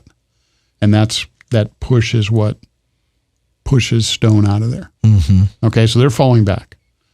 Brockenbrough will go to ground because supposedly, and I say supposedly because there's different accounts on it, they run out or low of or out of ammunition. Right. And it's Brockenbrough. So. Yeah. Broken ran. Well, not to disparage them. Let's say that they've had some hard fighting, Sure. Now. But now why do you say, is there a controversy over that? Or if they have... I don't know if you call it a controversy. I think there's... And you never know. Like some people might say, well, they didn't go forward... because they were bad. Because they were bad. Unit, yeah. I don't know. But they're in that swale where the McPherson barn is. Right. It says here, Scales was told that Brockenbrough's men, quote, were without ammunition and would not advance further. With some disdain, Scales later wrote that I ordered my men to march over them. Yes. They did so. They did. Yes. I like that. Now, another dynamic that you have going on that we don't usually think about it as we look at maps and things, all the detailed maps that we have today of the minute-by-minute action. Because everybody had a Accurate watch. yeah, that's right. The 26th North Carolina. Right. There's several accounts where Scales talks about, the guys from Pettigrew, the 26th North Carolina in particular, but Pettigrew's regiments will stand up and go forward with Pender's guys. You show that on your map, Yeah. So, there's enough accounts to make me think, that definitely happened. Because the boys got their dander up, Matt. Yes, and sir. they went forward. Number 3, by the way. Jesus. No, I think that's number 4. Is it number 4? I think so. Oh, I think your last one was number 3. I'm losing count. Only because I think I remember you saying that was number 3. I don't remember. I think you're right. I think it is number 4. Yeah. Do we have a goal today? How many we're going to get to? It's your own personal goal. And there was an account of a soldier in the 22nd North Carolina, A.J. Dooley, where he says their left was on Herbst Woods. Yeah. The 16th would have been on their right. And then I think your map showed the 26th. Yeah, they would have been in the woods, and to the right with 11th North Carolina, who I also think went forward, with Pender's guys. But by the time Scales comes up out of that swale that Dwayne mentioned, the Union accounts, there are several that talk about the gleam of bayonets. Like the first thing they see is the bayonets coming up and the rifles coming up. And, according to the men in Stewart's battery, as they see this, they realize that, we've got to do something a little different. And so the left 3 guns, under a lieutenant named Davidson, he's going to turn the guns and he's going to load canister and he's going to fire the canister at the road and skip it. Yes. And, canister, as you well know, Matt, flies out in a circular pattern. I did not know that. I did not know that. First Johnny Carson reference. So what happens when you hit the improved road, I'll say, because it's got a lot of rock in it, right? And it's a harder surface. But it's going to flatten that canister out, and Scales at the top of the ridge where the modern day road is going to start taking massive casualties on their left side. So you're basically ricocheting the shot off the ground to flatten it. When you say flatten, you're flattening the spread, so you got not the actual balls. So right. It's the spread. It's not soft lead, or is it? It is soft lead. Well, I think sometimes it was lead, and sometimes it was iron. Right? Well, but I think he's talking about the spread of just the spread pattern. Of the pattern. There you go. That's the word I'm looking for. I forget my artillery math because I'm not studying for the guide exam this year. Right. But something like 10% of the distance, 10%. Is the spread out of the pattern or something like that. Oh, I see what you're saying. You can refer to Gibbon's artillery manual for the exact numbers, but the idea is that if you can flatten that bottom part out, you're creating a very, very deadly pattern that is extremely effective. So in other words, if you're firing it just straight at them, the spread will go a certain width, right? Yep. But if you ricochet it off the ground and bounce it off the ground, it makes the width larger? Makes the width larger and it's flat. It's flat. So it's just cutting them off at the legs. Makes it like a flat oval. Yeah. Okay. So instead of a circle coming at them that might go over part of it over their heads, now you're making a very flat pattern. Oh, God. That is very, very deadly. Yeah. Because a lot of those would miss. Mm-hmm. But now oh, my God. So they must have been taking a lot of lower body wounds, I'm imagining. I would imagine. Right? Yeah. I've not gone back into the medical records of the wounded, but I think I remember hearing that there were a lot of leg and pelvic wounds. Yeah. Which those got to be the worst, the pelvic wounds. Yeah. Let's face it. It hurts to get shot. It does. Having never been shot before, knock on wood. Is this wood? It's wood. Okay, good. It's wood. So when this is happening, this is probably the deadliest part of the attack. Yeah. But remember the infantry that's fallen back. You got Stone's brigade. You got 6th Wisconsin in there. Right. Okay. You got Cutler. Elements of the Iron Brigade. You got elements of Cutler, but they're eventually going to have to fall back off of the ridge. And they're behind a barricade. Right. I think Paul's men are, earlier Paul. in the day. Yeah. Yep. Right. So they're kind of just sitting there waiting for the Confederates to come across that field. It's not as big a field as Pickett's Charge between McPherson and Seminary Ridges, so it's not much of a wait. And they're probably within range as soon as they are visible on McPherson's Ridge of muskets. I think the bigger issue is to give enough time for the Union troops to fall back before the artillery can be used. Yeah, no, I'm talking about when the Union troops are back already and they're waiting and ready to go. Yes. But you're right. So they got to get out of the way first before you start firing into the Confederates. Yes. So what happens when they start firing into? I mean, it's not just Scales that's out there. So you got Perrin as well. And if you take a look at the 14th South Carolina is the first regiment to Scales' right, and picture in your mind the walking trail along the seminary now that they put in about 10 years ago. Yeah. There was an old fence line that I think they kind of took it down, but there were some trees. They used to be able to tell where it was from those trees, and I don't know if they've cut those down. I think they thinned them out, but I think there's still enough there that you can see the old fence line. I noticed it pattern. looking at your article today. Yeah. I was like, oh yeah, I remember that. Where are you talking? So if you're standing at the seminary and you're looking out, do you remember where the old tennis courts used to be? Okay, where they've put the replicated barricade? Yes. Okay, if you look out there, you'll see a couple of trees kind of in a row that follows the old fence line. I see. They run east and west. Yeah, exactly. I know where you're talking. Okay, that fence line is going to affect Perrin. Okay. And to the left of that fence line, by the time Scales goes over and starts to hit that part of the line, the 14th South Carolina has taken a bunch of lead as well. They will take heavy casualties.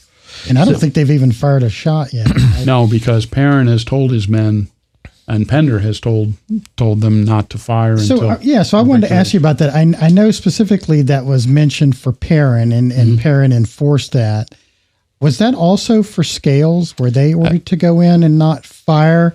I mean, I know they did when they got into the swale, but I don't... Yeah, I think it was because Pender is actually at least part of the time with Scales. Yeah. I haven't been able to figure out if he ends up riding over to Perrin or to Lane, but Scales ultimately will be wounded in this attack, and I think it's when he comes up off of that. So let's see, that would be East McPherson's Ridge. Yes. Okay. So they're getting canister now in the flank. They're getting canister in their front. Probably some of the shots from any infantry that's still there that hasn't collapsed yet. And that the 14th and Scales, they're going to probably take most of their casualties from that ridge on down to basically went out there years ago with one of my guide mentors, a man named Wayne Walksmith. I don't know if you ever had the opportunity to meet Wayne. Nope. He's a B-52 pilot in Vietnam. Okay. Yeah, I heard of him. I met him a couple. And I would go out on the field a lot with Wayne, and he always tell me two things. Number one, the enemy gets a vote. No matter what plan, the enemy gets a vote. Yeah. Number two, and I always thought this was interesting for a B-52 pilot, he would say, Chris, the ground drives the battle. Mm-hmm. Okay, so you have to, that's what the benefit is to visiting the battlefield, is to see the ground, because it's nice and flat there on your map that you're looking at. Yeah, it's very hard to understand. Yeah. Because on a flat map with nothing, there's lines and things to indicate, hills and whatnot, but it's not jumping out at you, and it's easy to forget. So you might not get you're like, well, how does that? Why would they? But then when you're there and you see it, and you're like, they can't, see them coming until they're right there, and then it's too, whatever the case may be. Yeah. So Now, modern day, you have to, and I think the park has planted some trees there and across from the Thompson house. Yeah. So, the guns would be in and amongst the trees. But Scales will write that he makes it to about 75 yards from the ridge. And so I went out with Wayne one day. He had just gotten a laser finder. This is like, probably around 1999 or something. Okay. And, I told him I was kind of interested in this brigade, and, I was kind of trying to get a feel for the distances. And so he brings his trusty laser finder. He had a freaking laser in 1999. Freaking laser. That's a different movie reference. Yes. So we measured it with the laser. Sharks with lasers on their heads. Sharks with freaking laser beams on their heads. That's the next step for the Crawford Pond, by the way. So if you look at Stevens Run that runs through there, when the rain is heavier, that's about the distance that Scales men make it. So they're pretty much driven to ground at that point. Okay. For the most part, I'm sure people were still shooting. And I went out there with a golf rangefinder. It's if Stevens Run is where it is now, is then I think it's around 100 yards. Yeah. Or so. Yeah. Like that. But yeah, still pretty darn close. Yeah. Yeah. So the 14th South Carolina is taking heavy casualties. Mm-hmm. And, I think one of your questions was about Perrin's guys. And we can dig into it when we go over questions. But it's going to be Perrin's men, not the 14th. And not the 1st, but I think it's going to be the 12th and 13th that are able to essentially flank the Union men on the ridge there behind the barricade and collapse that line. Okay. And ultimately, they'll be running into the seminary building, into the old dorm. They're running in one side, Union guys are running out the other side. And that's where all that heavy fighting takes place. Right. Yeah, Pender sends those two regiments around there. Yeah. He recognizes that it's, and there was a opening there. Right. Yeah. Right. There's enough of a gap that they're able to get in there, and that's ultimately what breaks the line. I guess it would have been right there around where that Singmaster house is. Yes, right. Exactly. Yeah. So, the Scales is wounded. Yeah. At some point, right? Yes. When is that? I mean, that's before Perrin goes around. I believe it's when he comes off the ridge. Of East McPherson. He sort of makes it. He sort of implies that it was down in. He talks about being 75 yards, away. Yeah. He kind of implies that it's down there, but. And what wound does he have? Is he wounded? Well, he's wounded in the leg, and try as I might. Another leg wound. Yeah, try as I might. I've never been able to see whether it was the same leg. Yeah, I don't know. Right leg. So we don't know this. Whether it was upper or lower. I looked through anything I could, his record, everything. I would have thought that it would have been, a medical record for him would have existed, but Maybe the audience, when we get to questions, maybe someone will call in and they'll know the answer. I wanted to, if I could, I wanted to add something about the Stewart's battery. I guess it would have been Davison's section on that side. I like these kind of cool details, and I was on a tour with Ralph Siegel, and he mentioned this. So it involved Scales. So I was fascinated by it, but. A member of the 143rd, Corporal Simon Hubler, he witnessed the battery, and this is his statement, one man would hold a piece of leather, the thumb stall, over the vent, while another man would ram home the charge. As soon as he would remove his thumb from the vent, the charge would explode. So they didn't even have to use the... Because it was so hot. Yeah, and it was called hot firing, if I remember that correctly.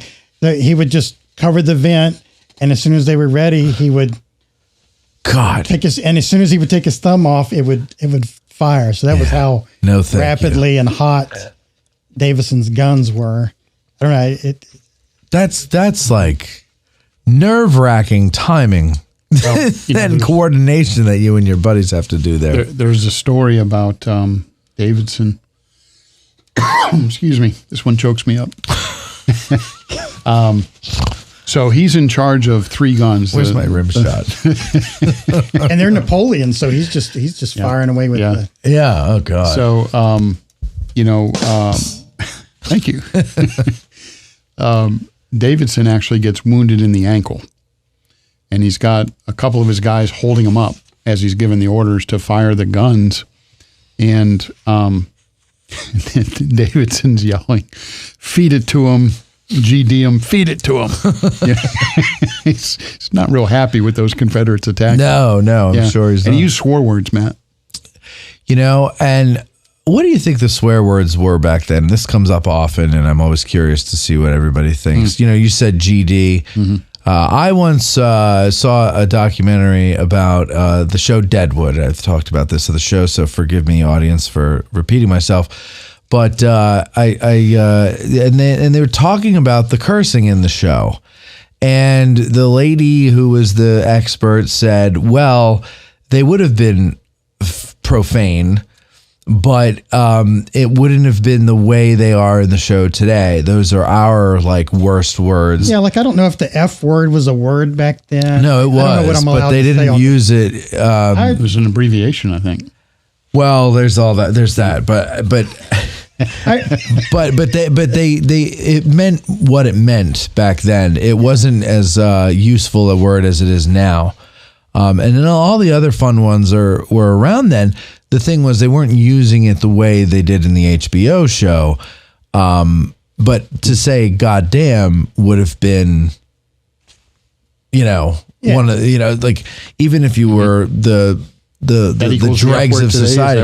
Well, it was unless they just had totally different swear words, because they talk about Humphreys being just brilliantly profane. Right. Actually, that was the last time we talked about it. Was on Jim's and the German guy cussing in German. Mm-hmm. But my point is though count, does it? that no, it doesn't. German foreign languages don't count as cussing.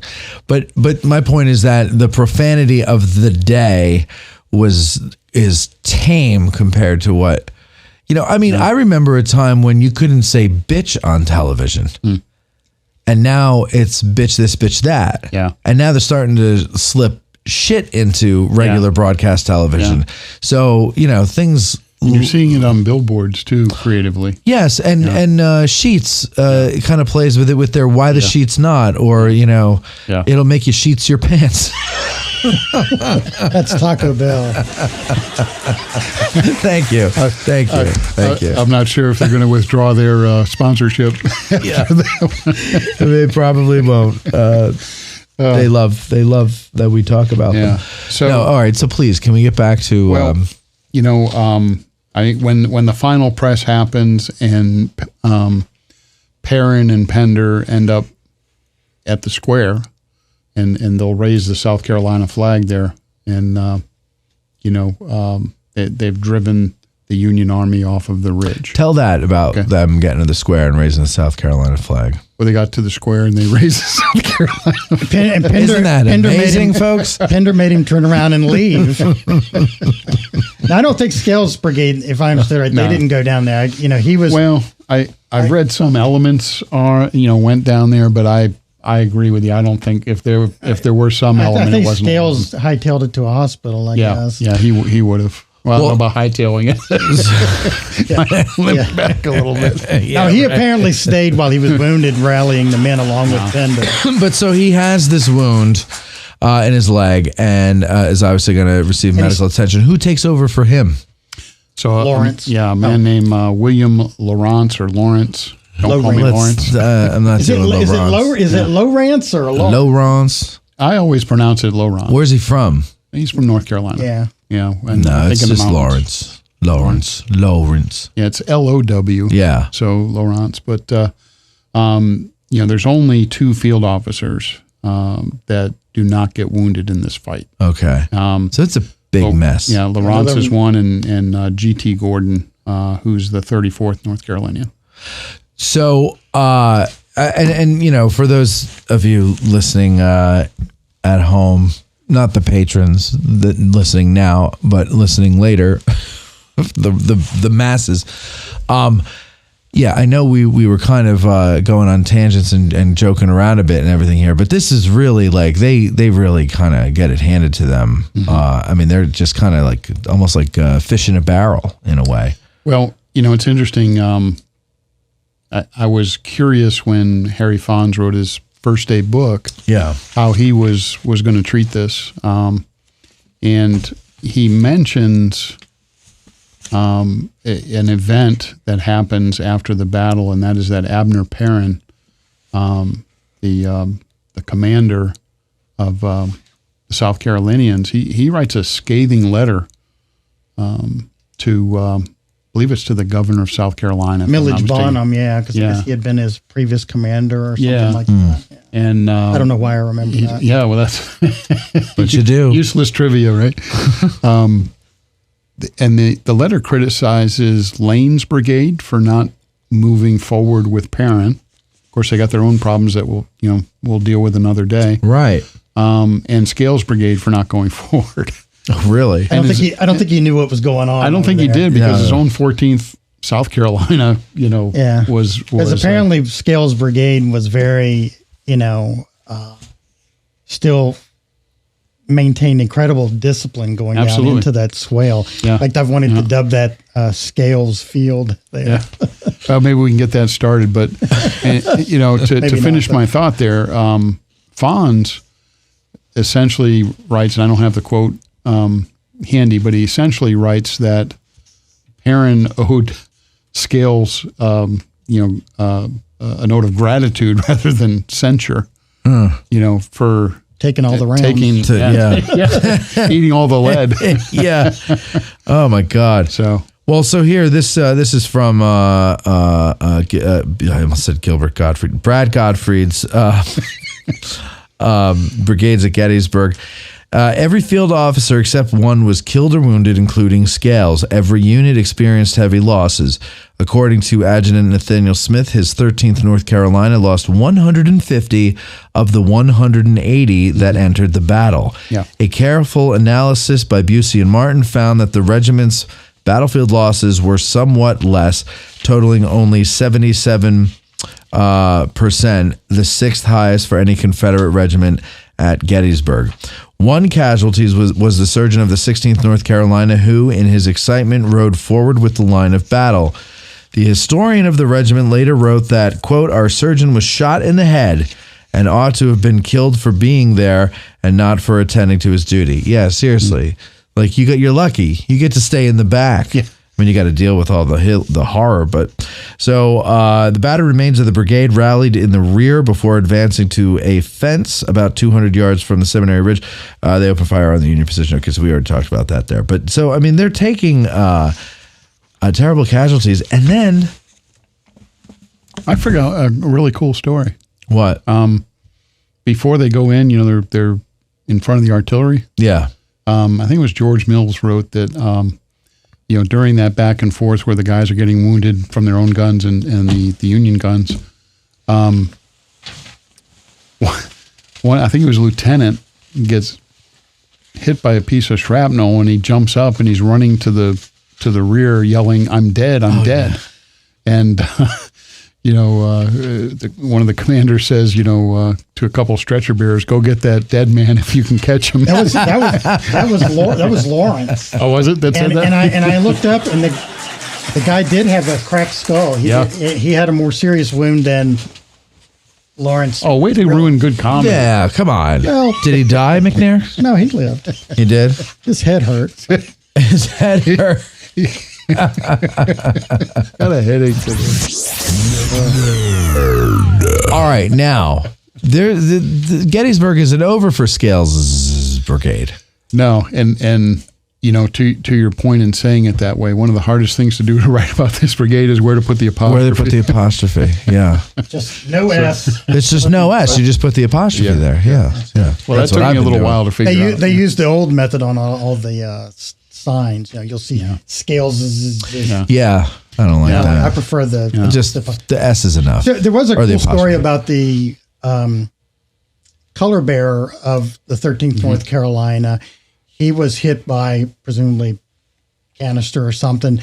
It almost completely severed one of his arms, and he was holding the flag in that arm. And supposedly he took it with his other hand and yelled forward. John B. Gordon, how he would know about this, I don't know, but he told the story. I mean, of course, he's apt to exaggerate, but apparently he did, and he actually survived. I found that William Fawcett, and his arm is on display at the same place where Dan Sickles' arm is. I believe. Well, his leg, Dan Sickles' leg. Sickles' leg. That's what I meant. Fawcett's arm, Sickles' leg. Yeah.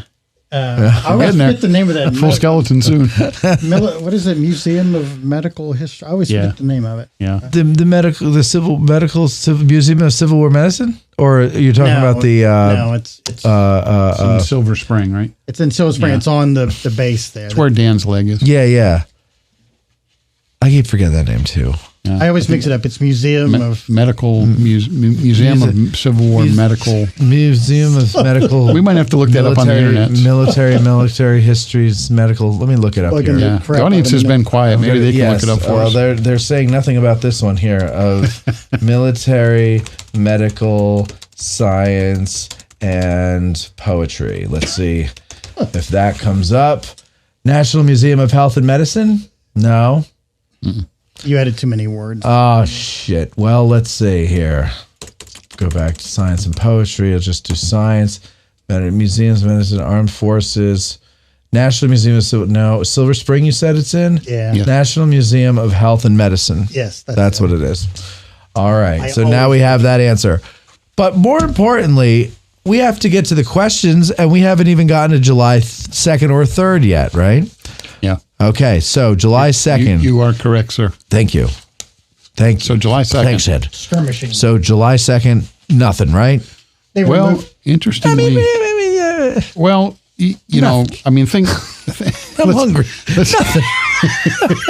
I'm going to eat that wig over there. They didn't do anything, right? It's a 2-hour tour or a 3-hour. They took a nap. They enjoyed themselves. Here's, and I'll do this quick, okay? But think about, the casualties that they took. Okay. Lawrence, he talks about the first day there's over 500 casualties. Right. Okay. And the brigade found itself in a depressed, dilapidated, and almost unorganized condition. So keep that in mind. Mm-hmm.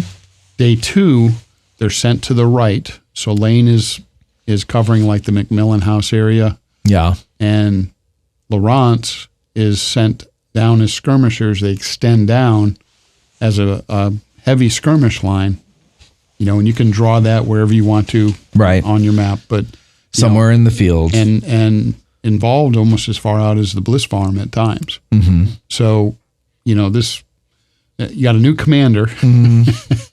This doesn't necessarily make a lot of sense to me why it was done this way, but a guy who has just been elevated to brigade command, he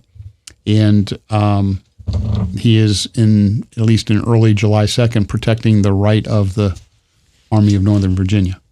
He wasn't too happy about it. Right. Yeah. Right. But he was quickly relieved by Anderson's. Yeah. As other troops come up, that changes. But they took a shellacking, and now they're guarding the flank, which of course is your most vulnerable. So, but nothing happens of note for him until. No, it's some skirmishing. Yeah. I don't even know that they count any casualties that they detailed for July 2nd. So. Do you have anything else to add on July 2nd? No, it's just that I knew they skirmished out. Keep that mic by your mouth there, McNair. Matt's hungry, so. I know. I can't decide if I want Mexican or a rotisserie chicken from Giant. All right, so July 3rd now. Let's get to July 3rd.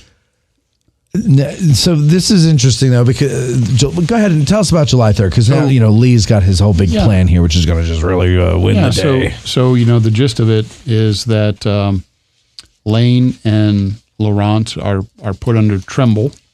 Right. They're the second line behind the left side of the Pickett Pettigrew Trimble charge. And one of the most fascinating things to me in doing the research was at one point Trimble and Lee will ride down the line. Yeah.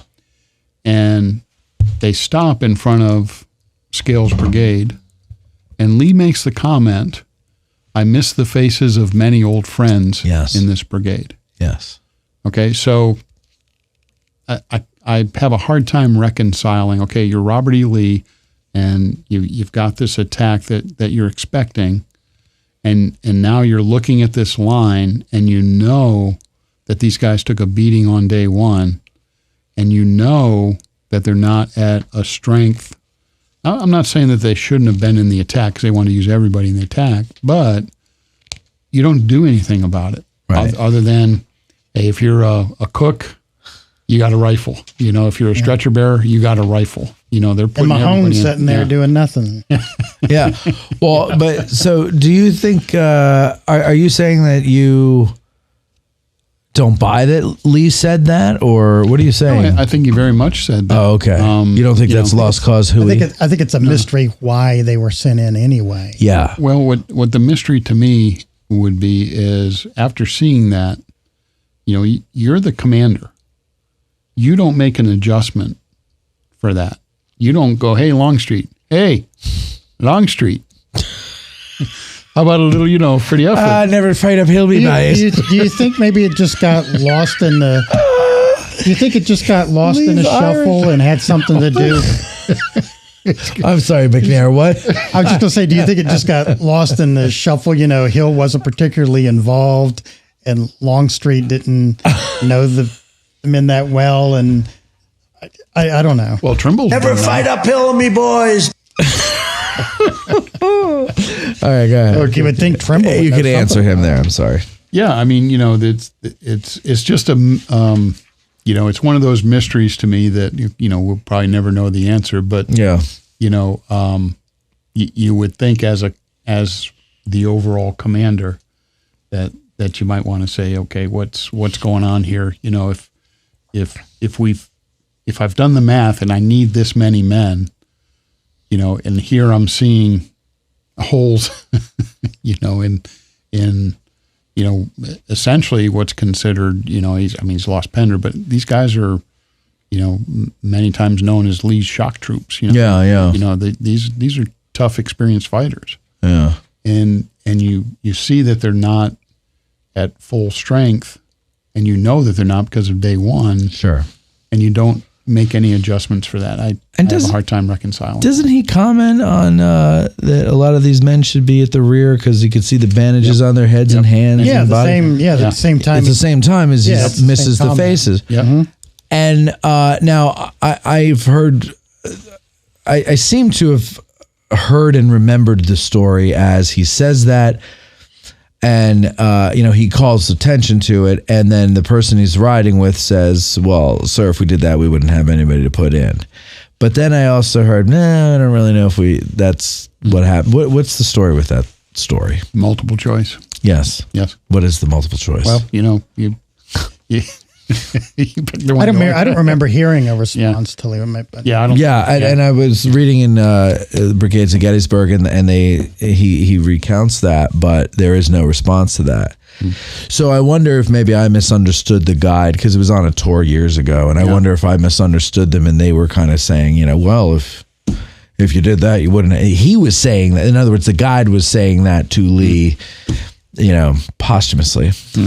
Yeah. Or which is a little late. It is. Yeah. Right. It was like 145 years at that point. You could have told me earlier. Yeah. You might have mentioned it. Yeah, you might have said something. No. All right. So, however, now, etc. They, under Laurent, Which I don't like that pronunciation of the name. Okay. Yeah, it's So too we're gonna call French. him Too Lawrence? French. If he was from Louisiana, I would go with it. Okay. So we Lawrence. can call him Lawrence. Lawrence.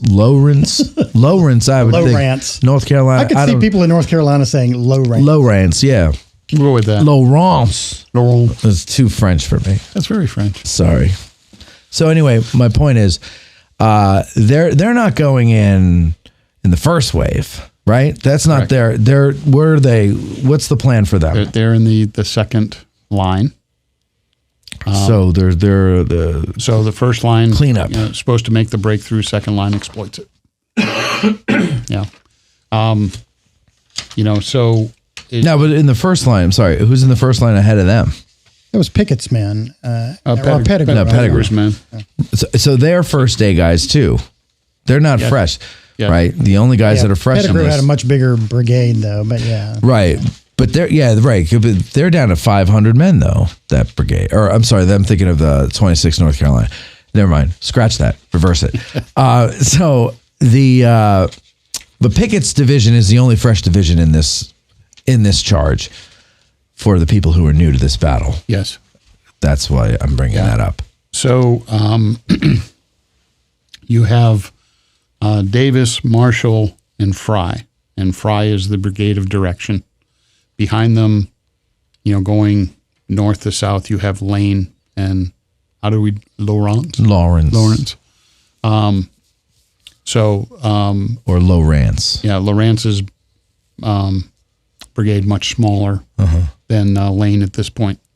And so they're to go forward, and once the front line under Pettigrew and Davis, I guess it would be Marshall, Davis, and Fry, because Pettigrew is responsible for the overall attack. Mm-hmm. Once they quote unquote break the line, then the second line exploits it, is the plan. And Trimble had an opportunity years ago to meet his, I think it was his great grandson, Okay. a guy named Bill Trimble. I don't know if he still comes to Gettysburg or not. He was a big time fly fisherman.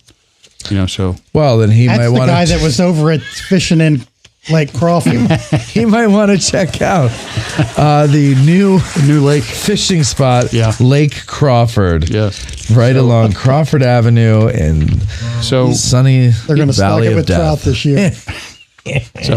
he told me, he said, my great grandfather, he was put in command of those troops, and afterwards he would always go to their reunions. He'd go down to North Carolina. Right. He's very, very fond of the men that fought under him at Gettysburg. And as the attack, they will make it. All but one regiment, and again you get multiple choice here, will make it across the Emmitsburg Road. The 34th North Carolina will not. But remember, that's very, very small after day one. So that was actually one of the questions. What about the third? I'm sorry, McNair. What about the 13th North Carolina? Yep, they will make it across the road. They will. The 30 men that are left, or whatever it was. They didn't lose their flag either, from what I. Well, it's wow. There's 3 out of the 5 regiments lose their flag, and for those that want to dig into the details, there's a very good article by a friend of mine years ago. His name is Bruce Trink, and Bruce passed away, unfortunately. But in issue 21 of your Gettysburg magazine, I know you have it on your shelf, there's a great article in there about the flag captures during Pickett's charge. And he lists that 3, the 16th, 22nd, and 34th North Carolina had their flags captured, but the other 2, they're listed as unknown, which I thought was kind of interesting. Yeah. So I don't know if that means that we don't know if they were captured or just that we don't know what happened to them, the 38th and 13th. And I know Bruce believed that was the flag of the 16th North Carolina, or it wasn't the 26th North Carolina where that monument is, that was actually the 16th. The 26th would have been further north, closer to the Bryan farm. So I remember him, I didn't know him, but I remember correspondence about that. But Yeah. But now Kentucky Fried Chicken's there. in the north part, so you can't put it in front of Kentucky. Right. In the map that's included in Dam Rid of Flags of the Rebellion, and I don't know how he got the location of where these were, but it shows the 16th North Carolina and the 22nd North Carolina captured east of the Emmitsburg Road, and then the 38th and the 34th were kind of captured a little bit west of the Emmitsburg Road, not quite at the Bliss Farm. I don't know how he determined like where they were, but I mean he has the soldiers that took or picked up the flags that were laying there. I think a lot of them were just picked up. So that was one of the questions for the from the. So the 14th Connecticut, one of my favorite regiments. Shout out to my friends from the 14th Connecticut reenactors. They will capture the flag of the 16th North Carolina. So that is. What did you say it was? Oh wait, of the 16th. Looks like they. Yeah. Looks like they also captured the 4th Virginia.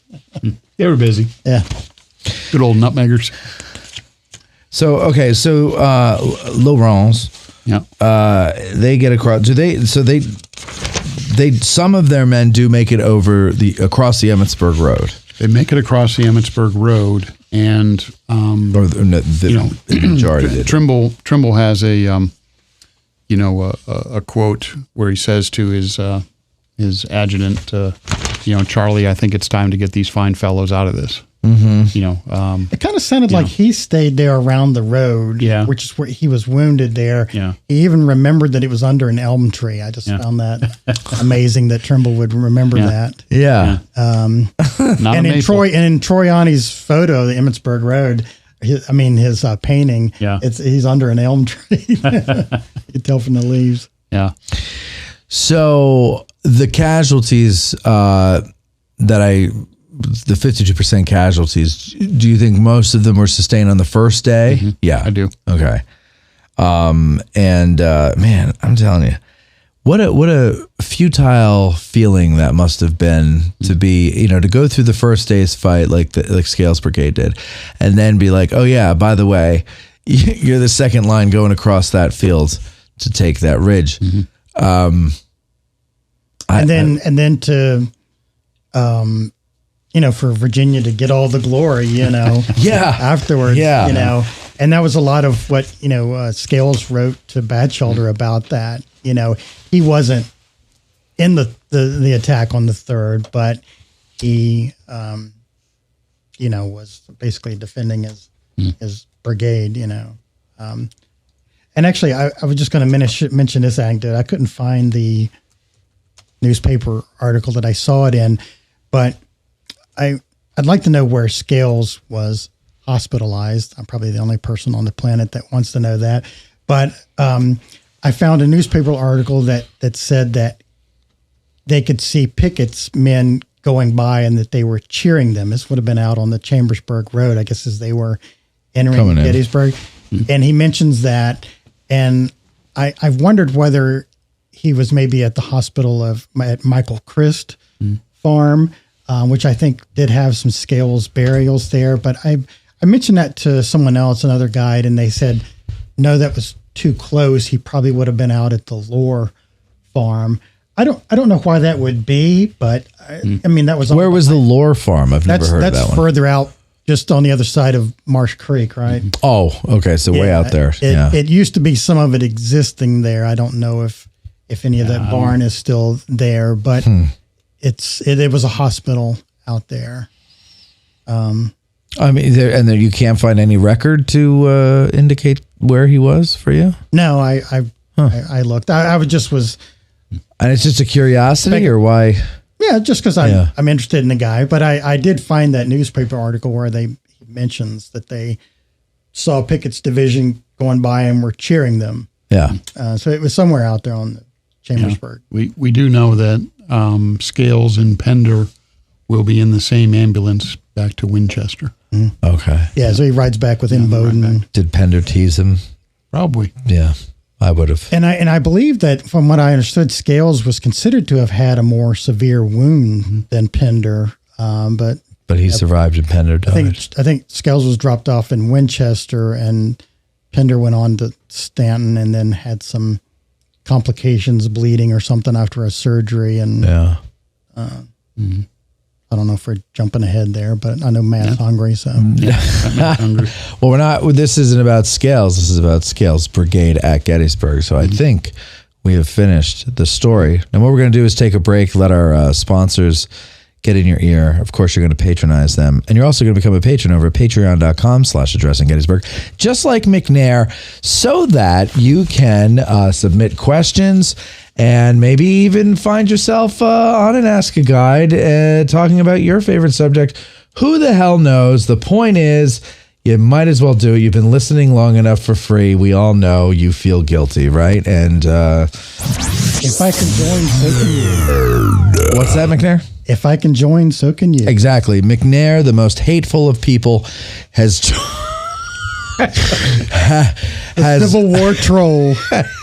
has warmed his heart to your pal Matt over at Addressing Gettysburg, and he has joined patreon.com/Addressing Gettysburg. We'll be right back after these words. When you're dragging ass out of bed, the hair's mussed up on your head.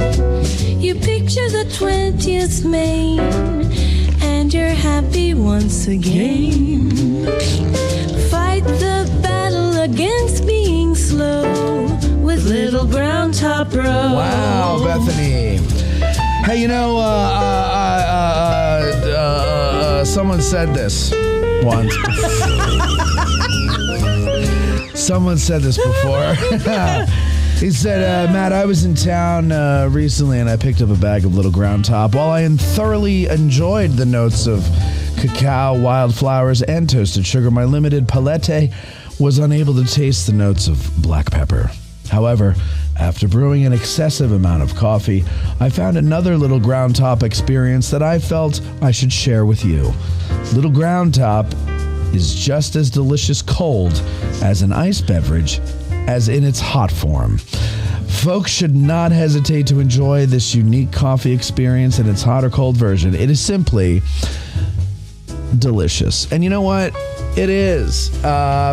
We just finished off another bag of Little Ground Top this week, and I got to go in. I went in today to get another, and they're out yet. They haven't filled the shelves yet with it yet, and so on. And so I'm jonesing for it. But they sold out. They sold very well during Remembrance Day weekend, and everybody seemed to really like it.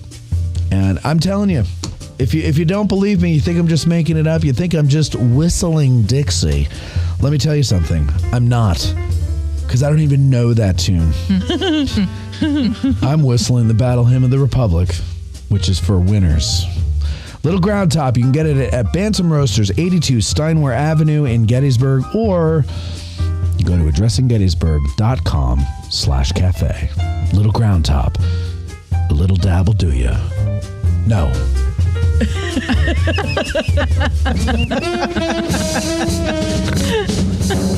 Oh, that was not a Bethany snort. No, that was a me snort. Hey, folks, I'm just going to wing this one here. Patreon is, a lot of people have Patreon accounts when they have their podcasts. I'm not going to lie to you. They do. And I'm not talking about anybody in particular. I'm talking about there's thousands of podcasts, maybe tens of thousands of podcasts that have Patreon accounts. 9,000 of those tens of thousands. You know what they do with their Patreon account? Maybe they throw you a bone once in a while with Ask Me Anything or, a little behind the scenes thing of something. And then maybe that's interesting. I'm not putting down what they're doing. But, there's only a few that I'm aware of the big dogs that do what Addressing Gettysburg does, which is we provide you with a new episode every week. And those episodes are designed to expand our knowledge of the Battle of Gettysburg and the Civil War. We also have a little fun over there as well. keep you guys updated as to what's going on with Addressing Gettysburg, so our patrons know well ahead of everybody else what's going to happen, what to look forward to. Ticket sales, they get early ticket sales, early things, all different types of things. I look at them as my bosses. There's some 600-something bosses that I have over there, and luckily they're not very bossy. They're not very bossy, and they're fantastic supporters over there. And I think there's still some fantastic people out there who've not yet joined.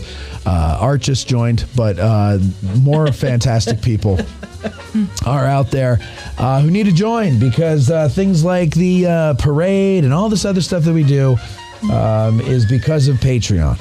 And if it weren't for Patreon, you would be bored out of your minds, folks. I'll tell you that. So go to patreon.com, support Addressing Gettysburg, and learn something. That's the thing. That's the beauty of it. I'm not saying just give me money. I'm saying, hey, if you pay, I'm going to give you something in return. I'm already giving you stuff for free. And I'm saying, you pay, I'm going to give you more.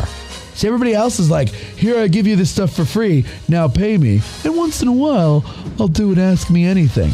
I'm like, nah, you don't care about what I say. You don't care about me. You care about the history. And I care about you caring about the history and learning about the history. So go to patreon.com/Addressing Gettysburg and learn some history.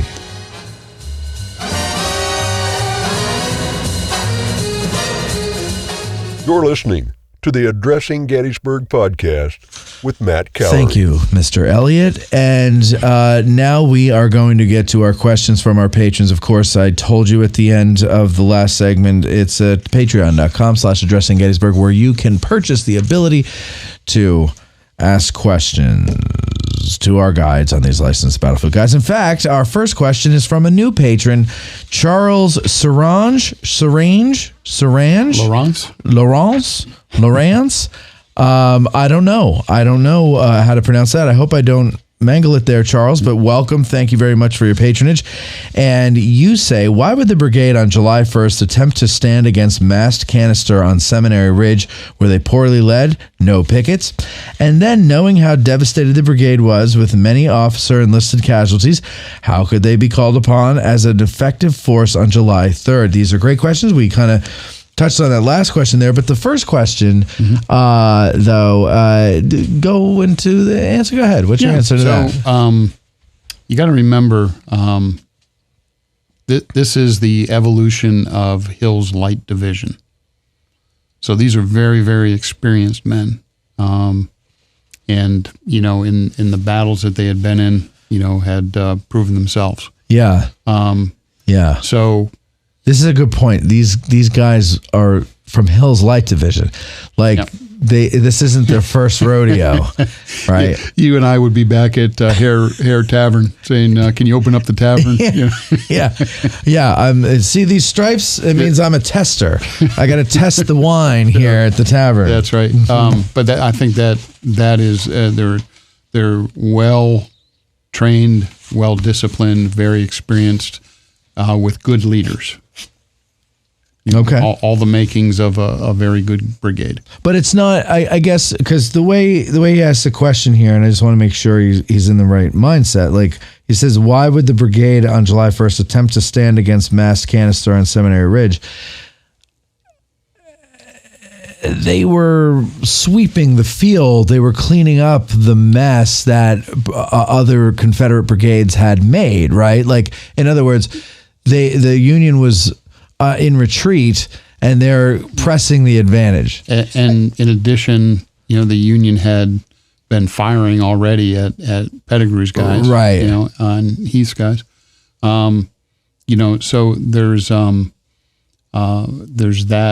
That's a big part of it. But you know, these guys are well trained, and if you fast forward to day 2, you know, think about McGilvery's line along the Wheatfield Road.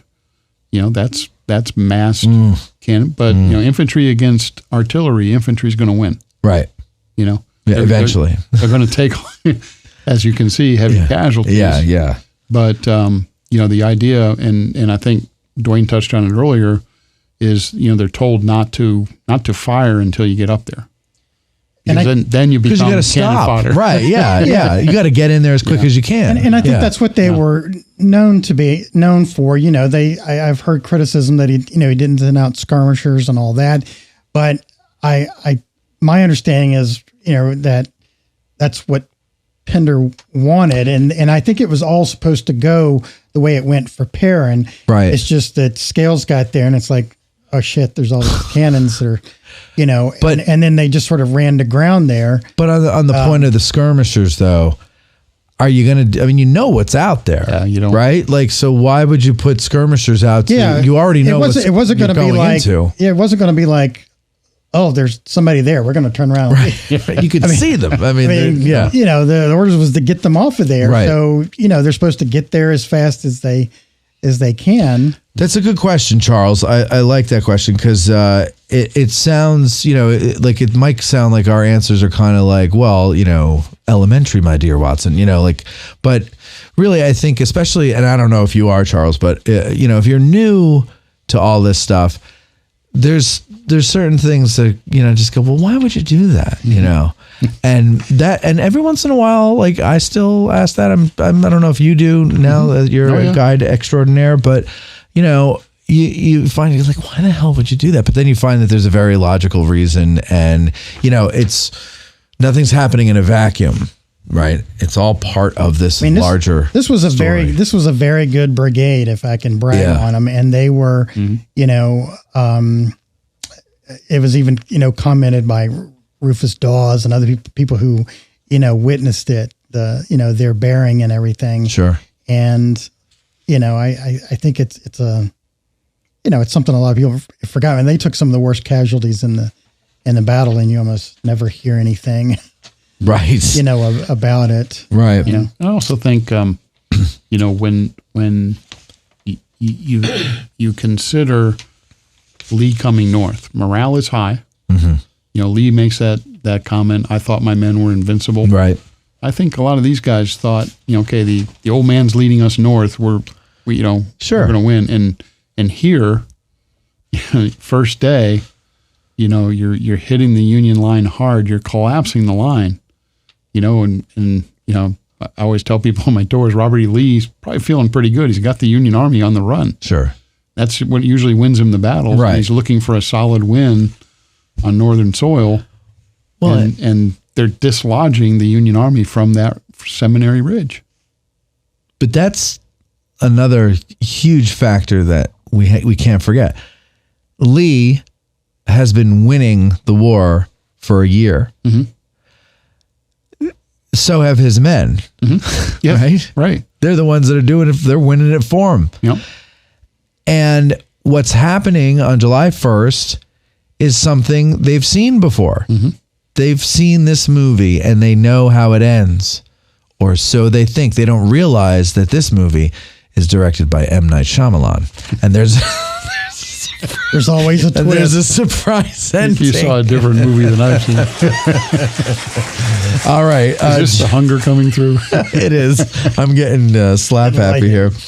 John Brogan says, on July 3rd, the 34th North Carolina participated in Pickett's charge. Did any of this regiment make it past the Emmitsburg Road? Any of that regiment? I'd heard the 16th North Carolina may have made it to the Angle. Any accuracy to that? And how many men were able to make the charge after the heavy casualties on July 1st at the seminary? So, well, let's start with that last question first. When they are put in Pickett's charge, about how many do you think they're down to? They're probably somewhere between 700 and 800. Okay. Yeah. Now I say that, but as you referenced earlier, there's guys with bandages on. Yeah. Right. Walking wounded. If you can walk and shoot, then you were probably put in. Yeah. And who knows if you were counted as a casualty on the first And who knows if you made it very far. Right. Yeah. I mean, it's a hot day. If you're wounded. Yeah.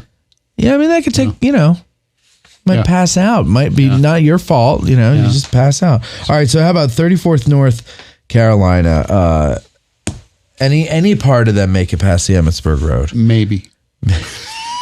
Like a head?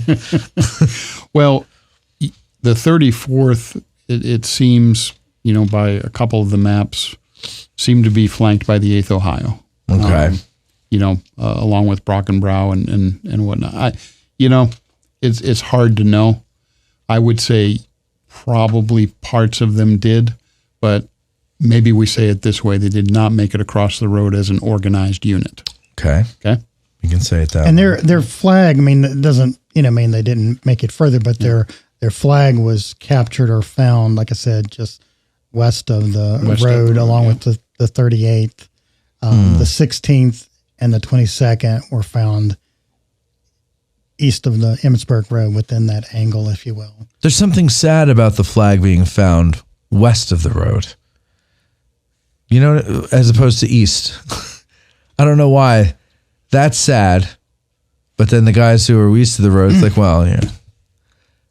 I don't know. I guess it's because they either, no one could, like the flag didn't make it across the road and no one made it enough to pick it up and retrieve it, or they were heading back.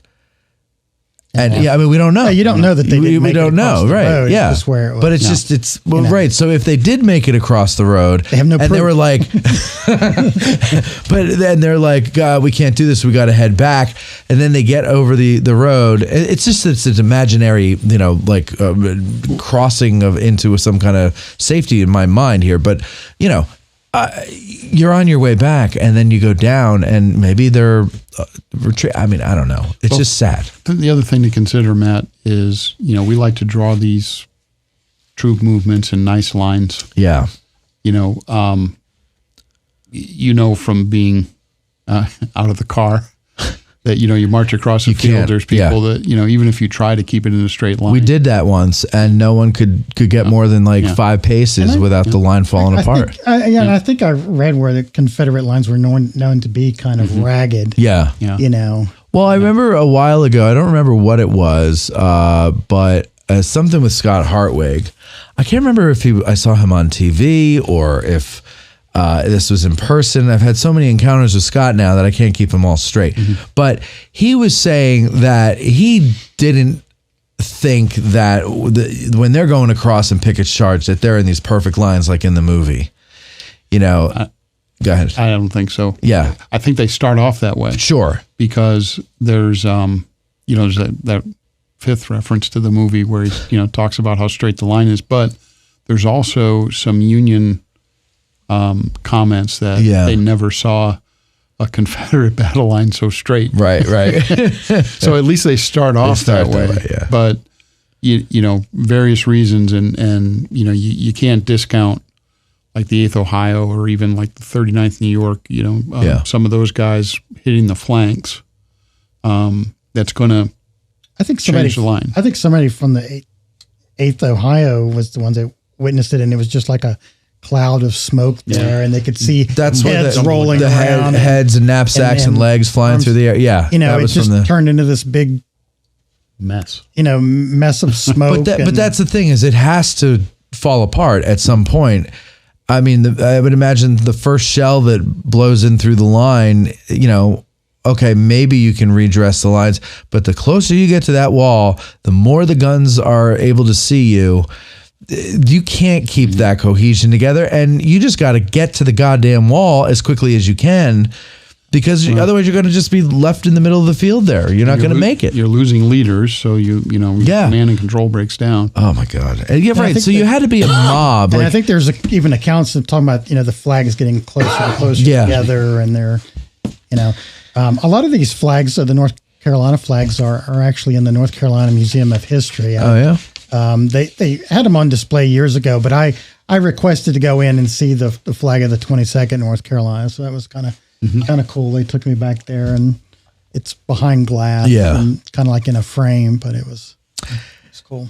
Well, how about that last question there? The 16th may have made it to the angle. Is there any accuracy to that? As Dwayne mentioned, Bruce's article in Gettysburg Magazine 21. No, wait, that's a different article. I forget, but Bruce wrote another article that suggests that where the modern day 26 North Carolina monument is in front of Arnold's Battery, that should be the more appropriate location for the 16th North Carolina, and the 26th is farther north.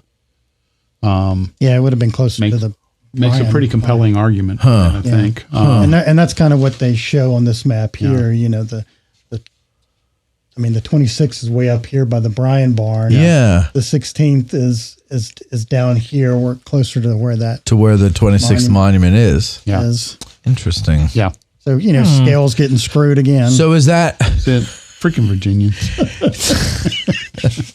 So wait a second. Then that story, come over to this side of the Lord. Wasn't that a guy from the 12th New Jersey?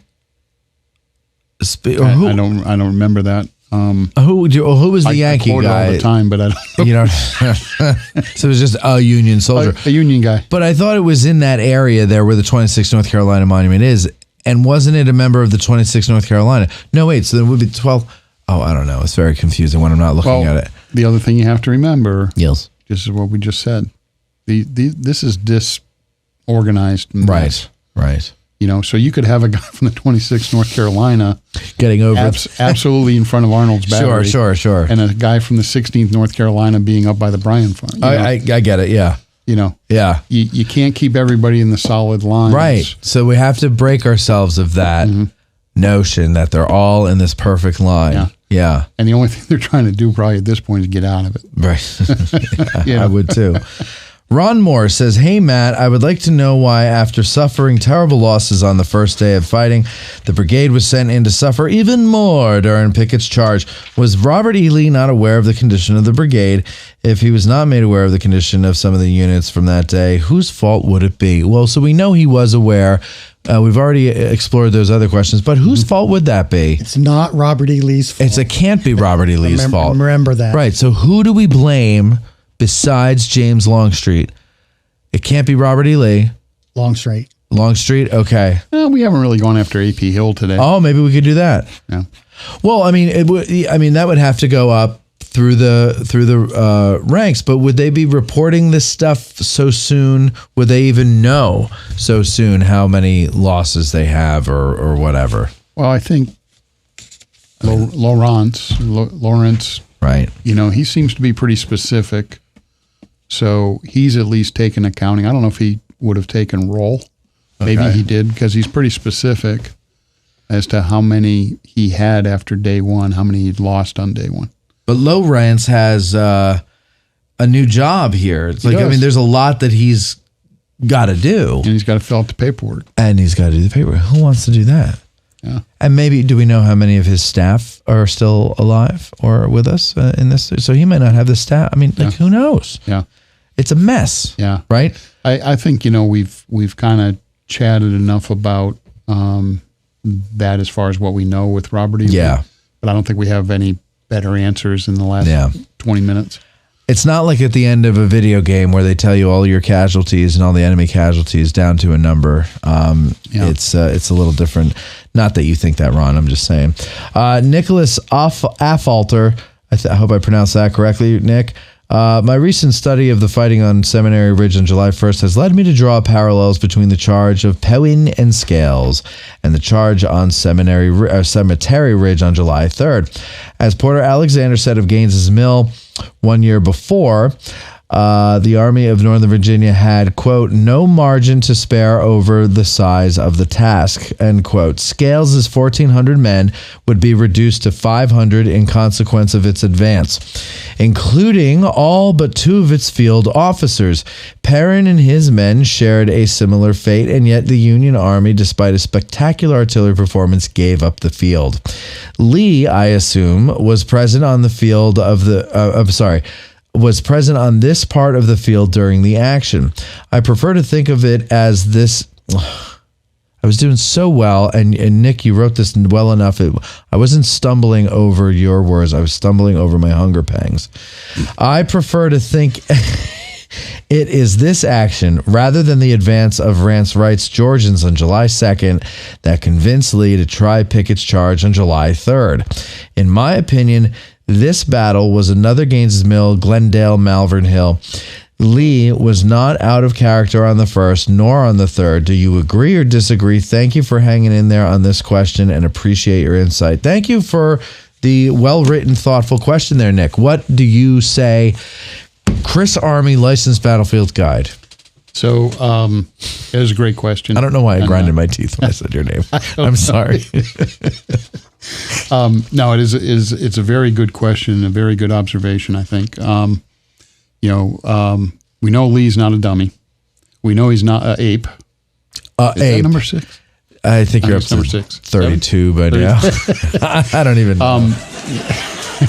The audience loves it, though. He's a non-human primate. I think that there's two things that come into play with comparing these two actions. Okay. Number one, Lee is able to break the line on day one.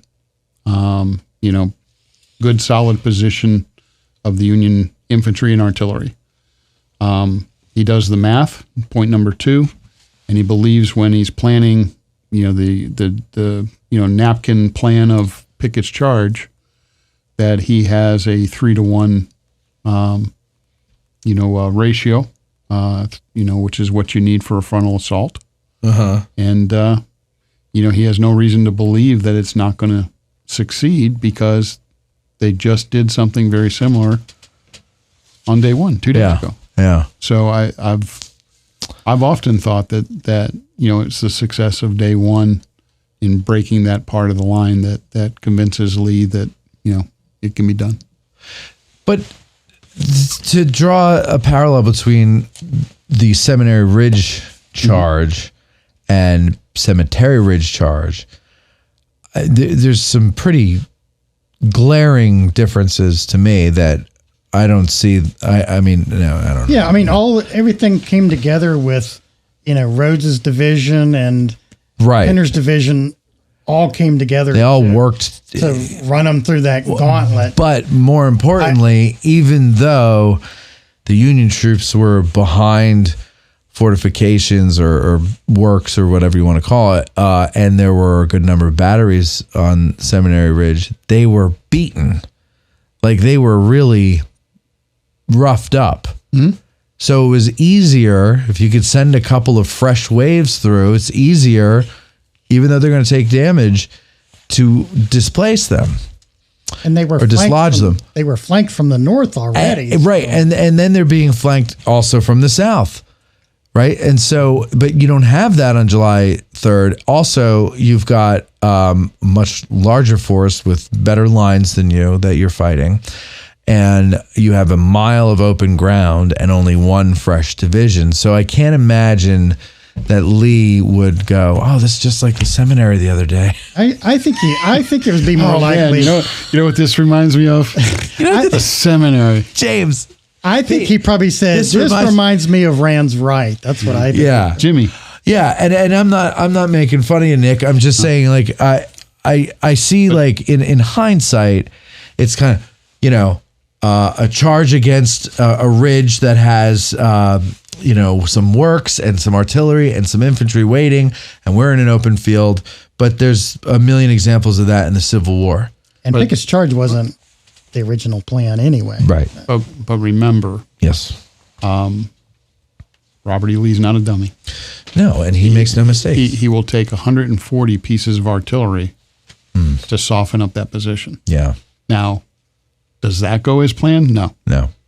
But, he's taking things into consideration that he needs to do, and ultimately it doesn't happen. But I think, the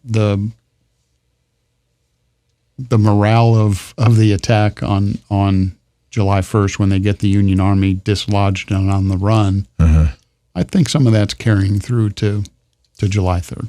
Sure. It was obviously a complete route the first day. Yeah. There was a huge number of men captured down there in the area of the Pizza Hut, and Montezuma. Right. They were. Well, they wanted to stop and get something to eat. Yeah, I know. Yeah. Unlike Matt, who hasn't had anything to eat. Right. I feel like I'm in Andersonville now and looking for an ant or something. I look at. I wish. Didn't we used to have snacks in the old studio? Eric's wife used to make cookies. Remember that? Yeah. Yeah. Yeah. Maybe we need a new producer with a wife who makes cookies. Those were good times. And you're out of water. Those are good We're all times. dying. Charles Fuller says, curious to know how far Scales' brigade marched day one.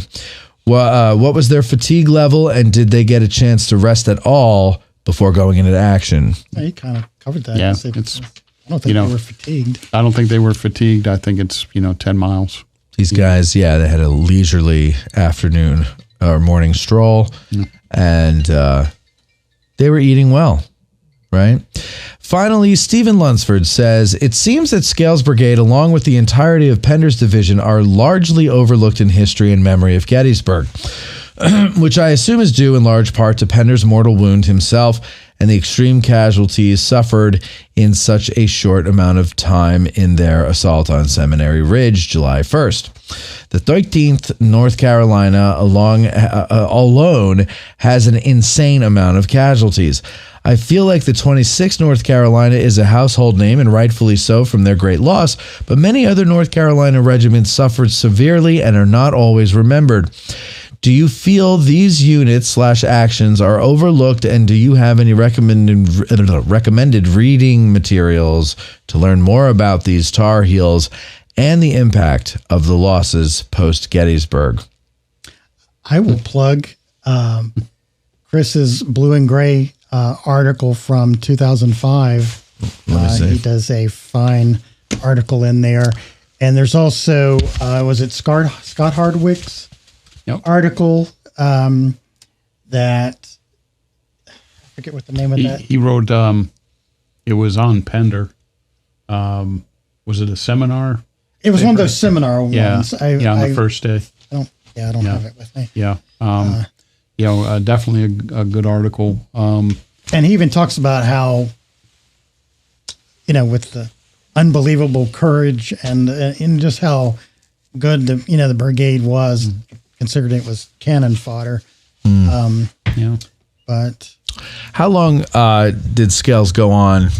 And by the way, the other thing I would recommend is whenever he finishes them, Stephen Lunsford, the guy who asked that question, he did the those Corps books about the Union Corps there. And he's working on the Army of Northern Virginia now. And they're very handy to have in your go bag when you go out on the field, because it's a quick reference for everything you wanted about each corps, and they're very good. Stephen, that Order of Battle book? Yeah, the Order of Battle. Thank you. What did I call it? The Corps book. Yeah, I'm sorry. I can't look at things more. My blood sugar's running low. So a couple of other resources. If you're interested in the day 3 stuff, the Bruce Trank articles, and of course, Wayne Mott's and Jim Hessler's book, on Pickett's Charge is good for all that action.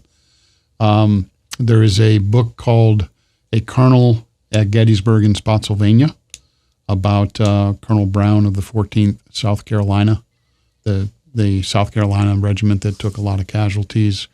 I think it was his daughter, if I'm not mistaken, helped get that book published. But it's a good accounting of that part of the attack, along with other things. There is a surgeon, I think he's a surgeon named Caldwell. That was a Morningside publication that has some good information on Pender's division. So those are kind of the what I was able to draw from. Plus, Scales did write a couple of letters to John Batchelder, trying to get some things clarified. So there's a couple of those letters in there, a couple from the men of Scales Brigade. There's Dula, George Mills, and Thomas. What was the third? There was a third author that wrote, some information on, the brigade. Do you remember Thomas? It might at least be some letters that he wrote. Galloway? No, he was. That was no. Somebody might know it in the comment section. Yeah. They can put it in. Yeah, but that's really what we have to draw from, and if you read Brad Gottfried's brigades at Gettysburg, and you look at the footnotes, those are the references that Yeah. you see. Yeah. Yep. Well, maybe I can look at it and answer the question right now. Yeah. Right? So we're looking at Scales Brigade, right? And we're going to look and see what footnotes. Oh, it's all at the end here. Oh, yeah. Bunch of people. You'll have to look it up. There's a lot to go through there, folks. If he was not as hungry. I might do it if I cared. No, I care, but I'm starving. So listen, book The Cry is War, War by Lieutenant 30 in the 34th is a great resource. That's what John B says. That's not answering your question. It was something he said earlier and he's repeating it now. And I'm glad he did because I wanted to say that before. So it's once again, it's called The Cry is War, War.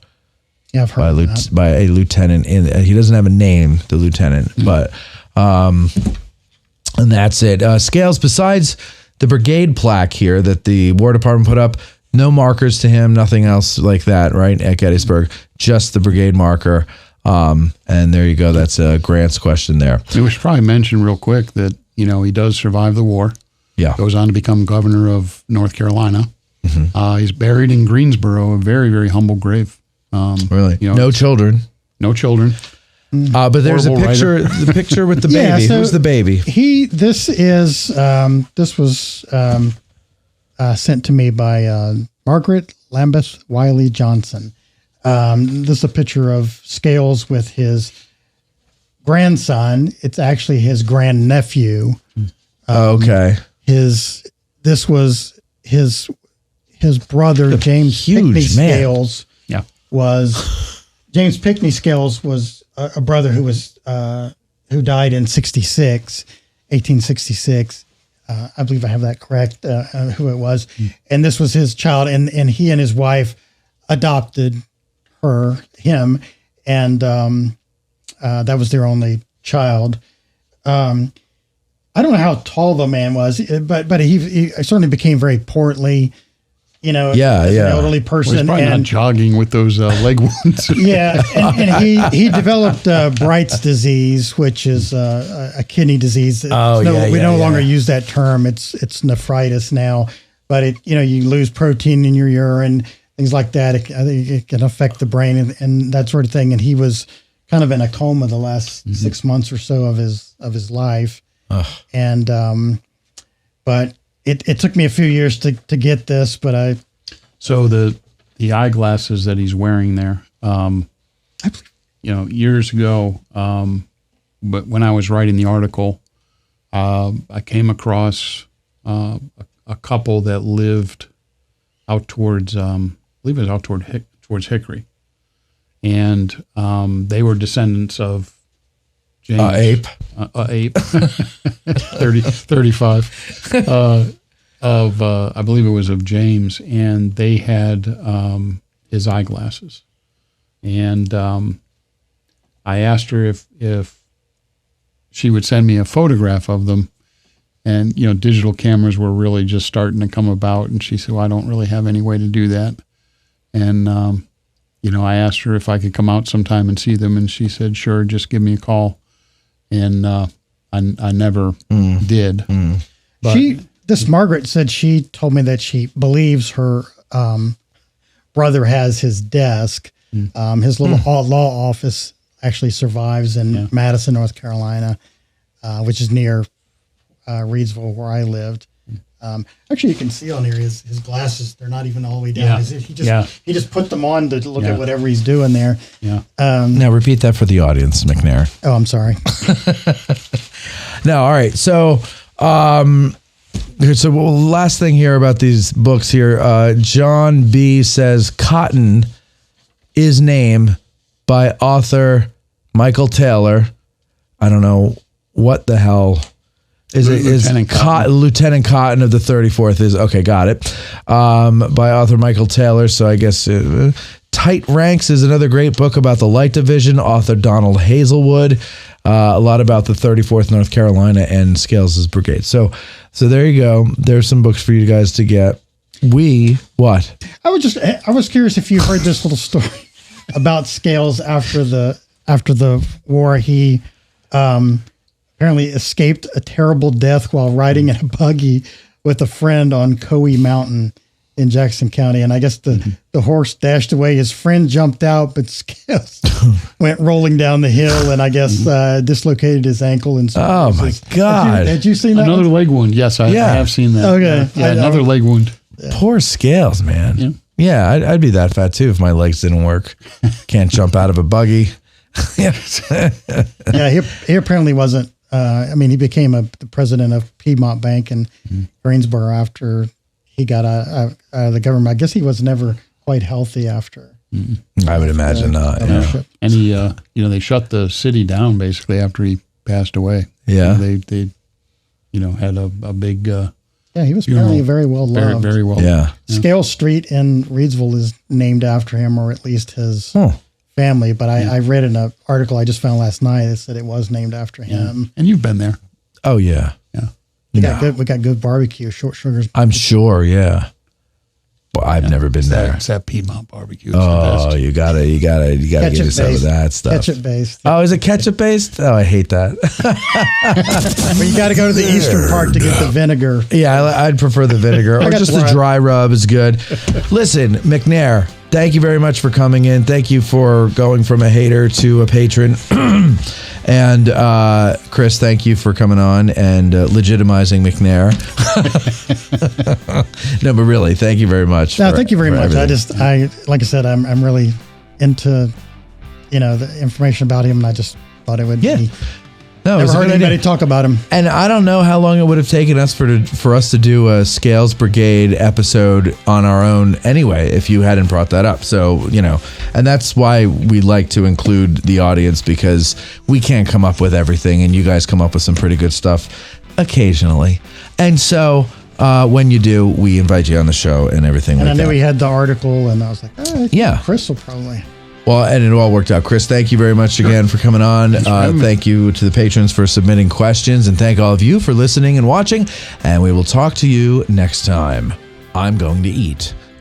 Our hearts so stout have got us fame, for soon 'tis known from whence we came. Wherever we go, they dread the name of Gary Owen in glory. Instead of spa, we'll drink down ale and pay the reckoning on the nail. No man for debt shall go to jail from Gary Owen in glory. Instead of spa, we'll drink down ale and pay the reckoning on the nail. No man for debt shall go to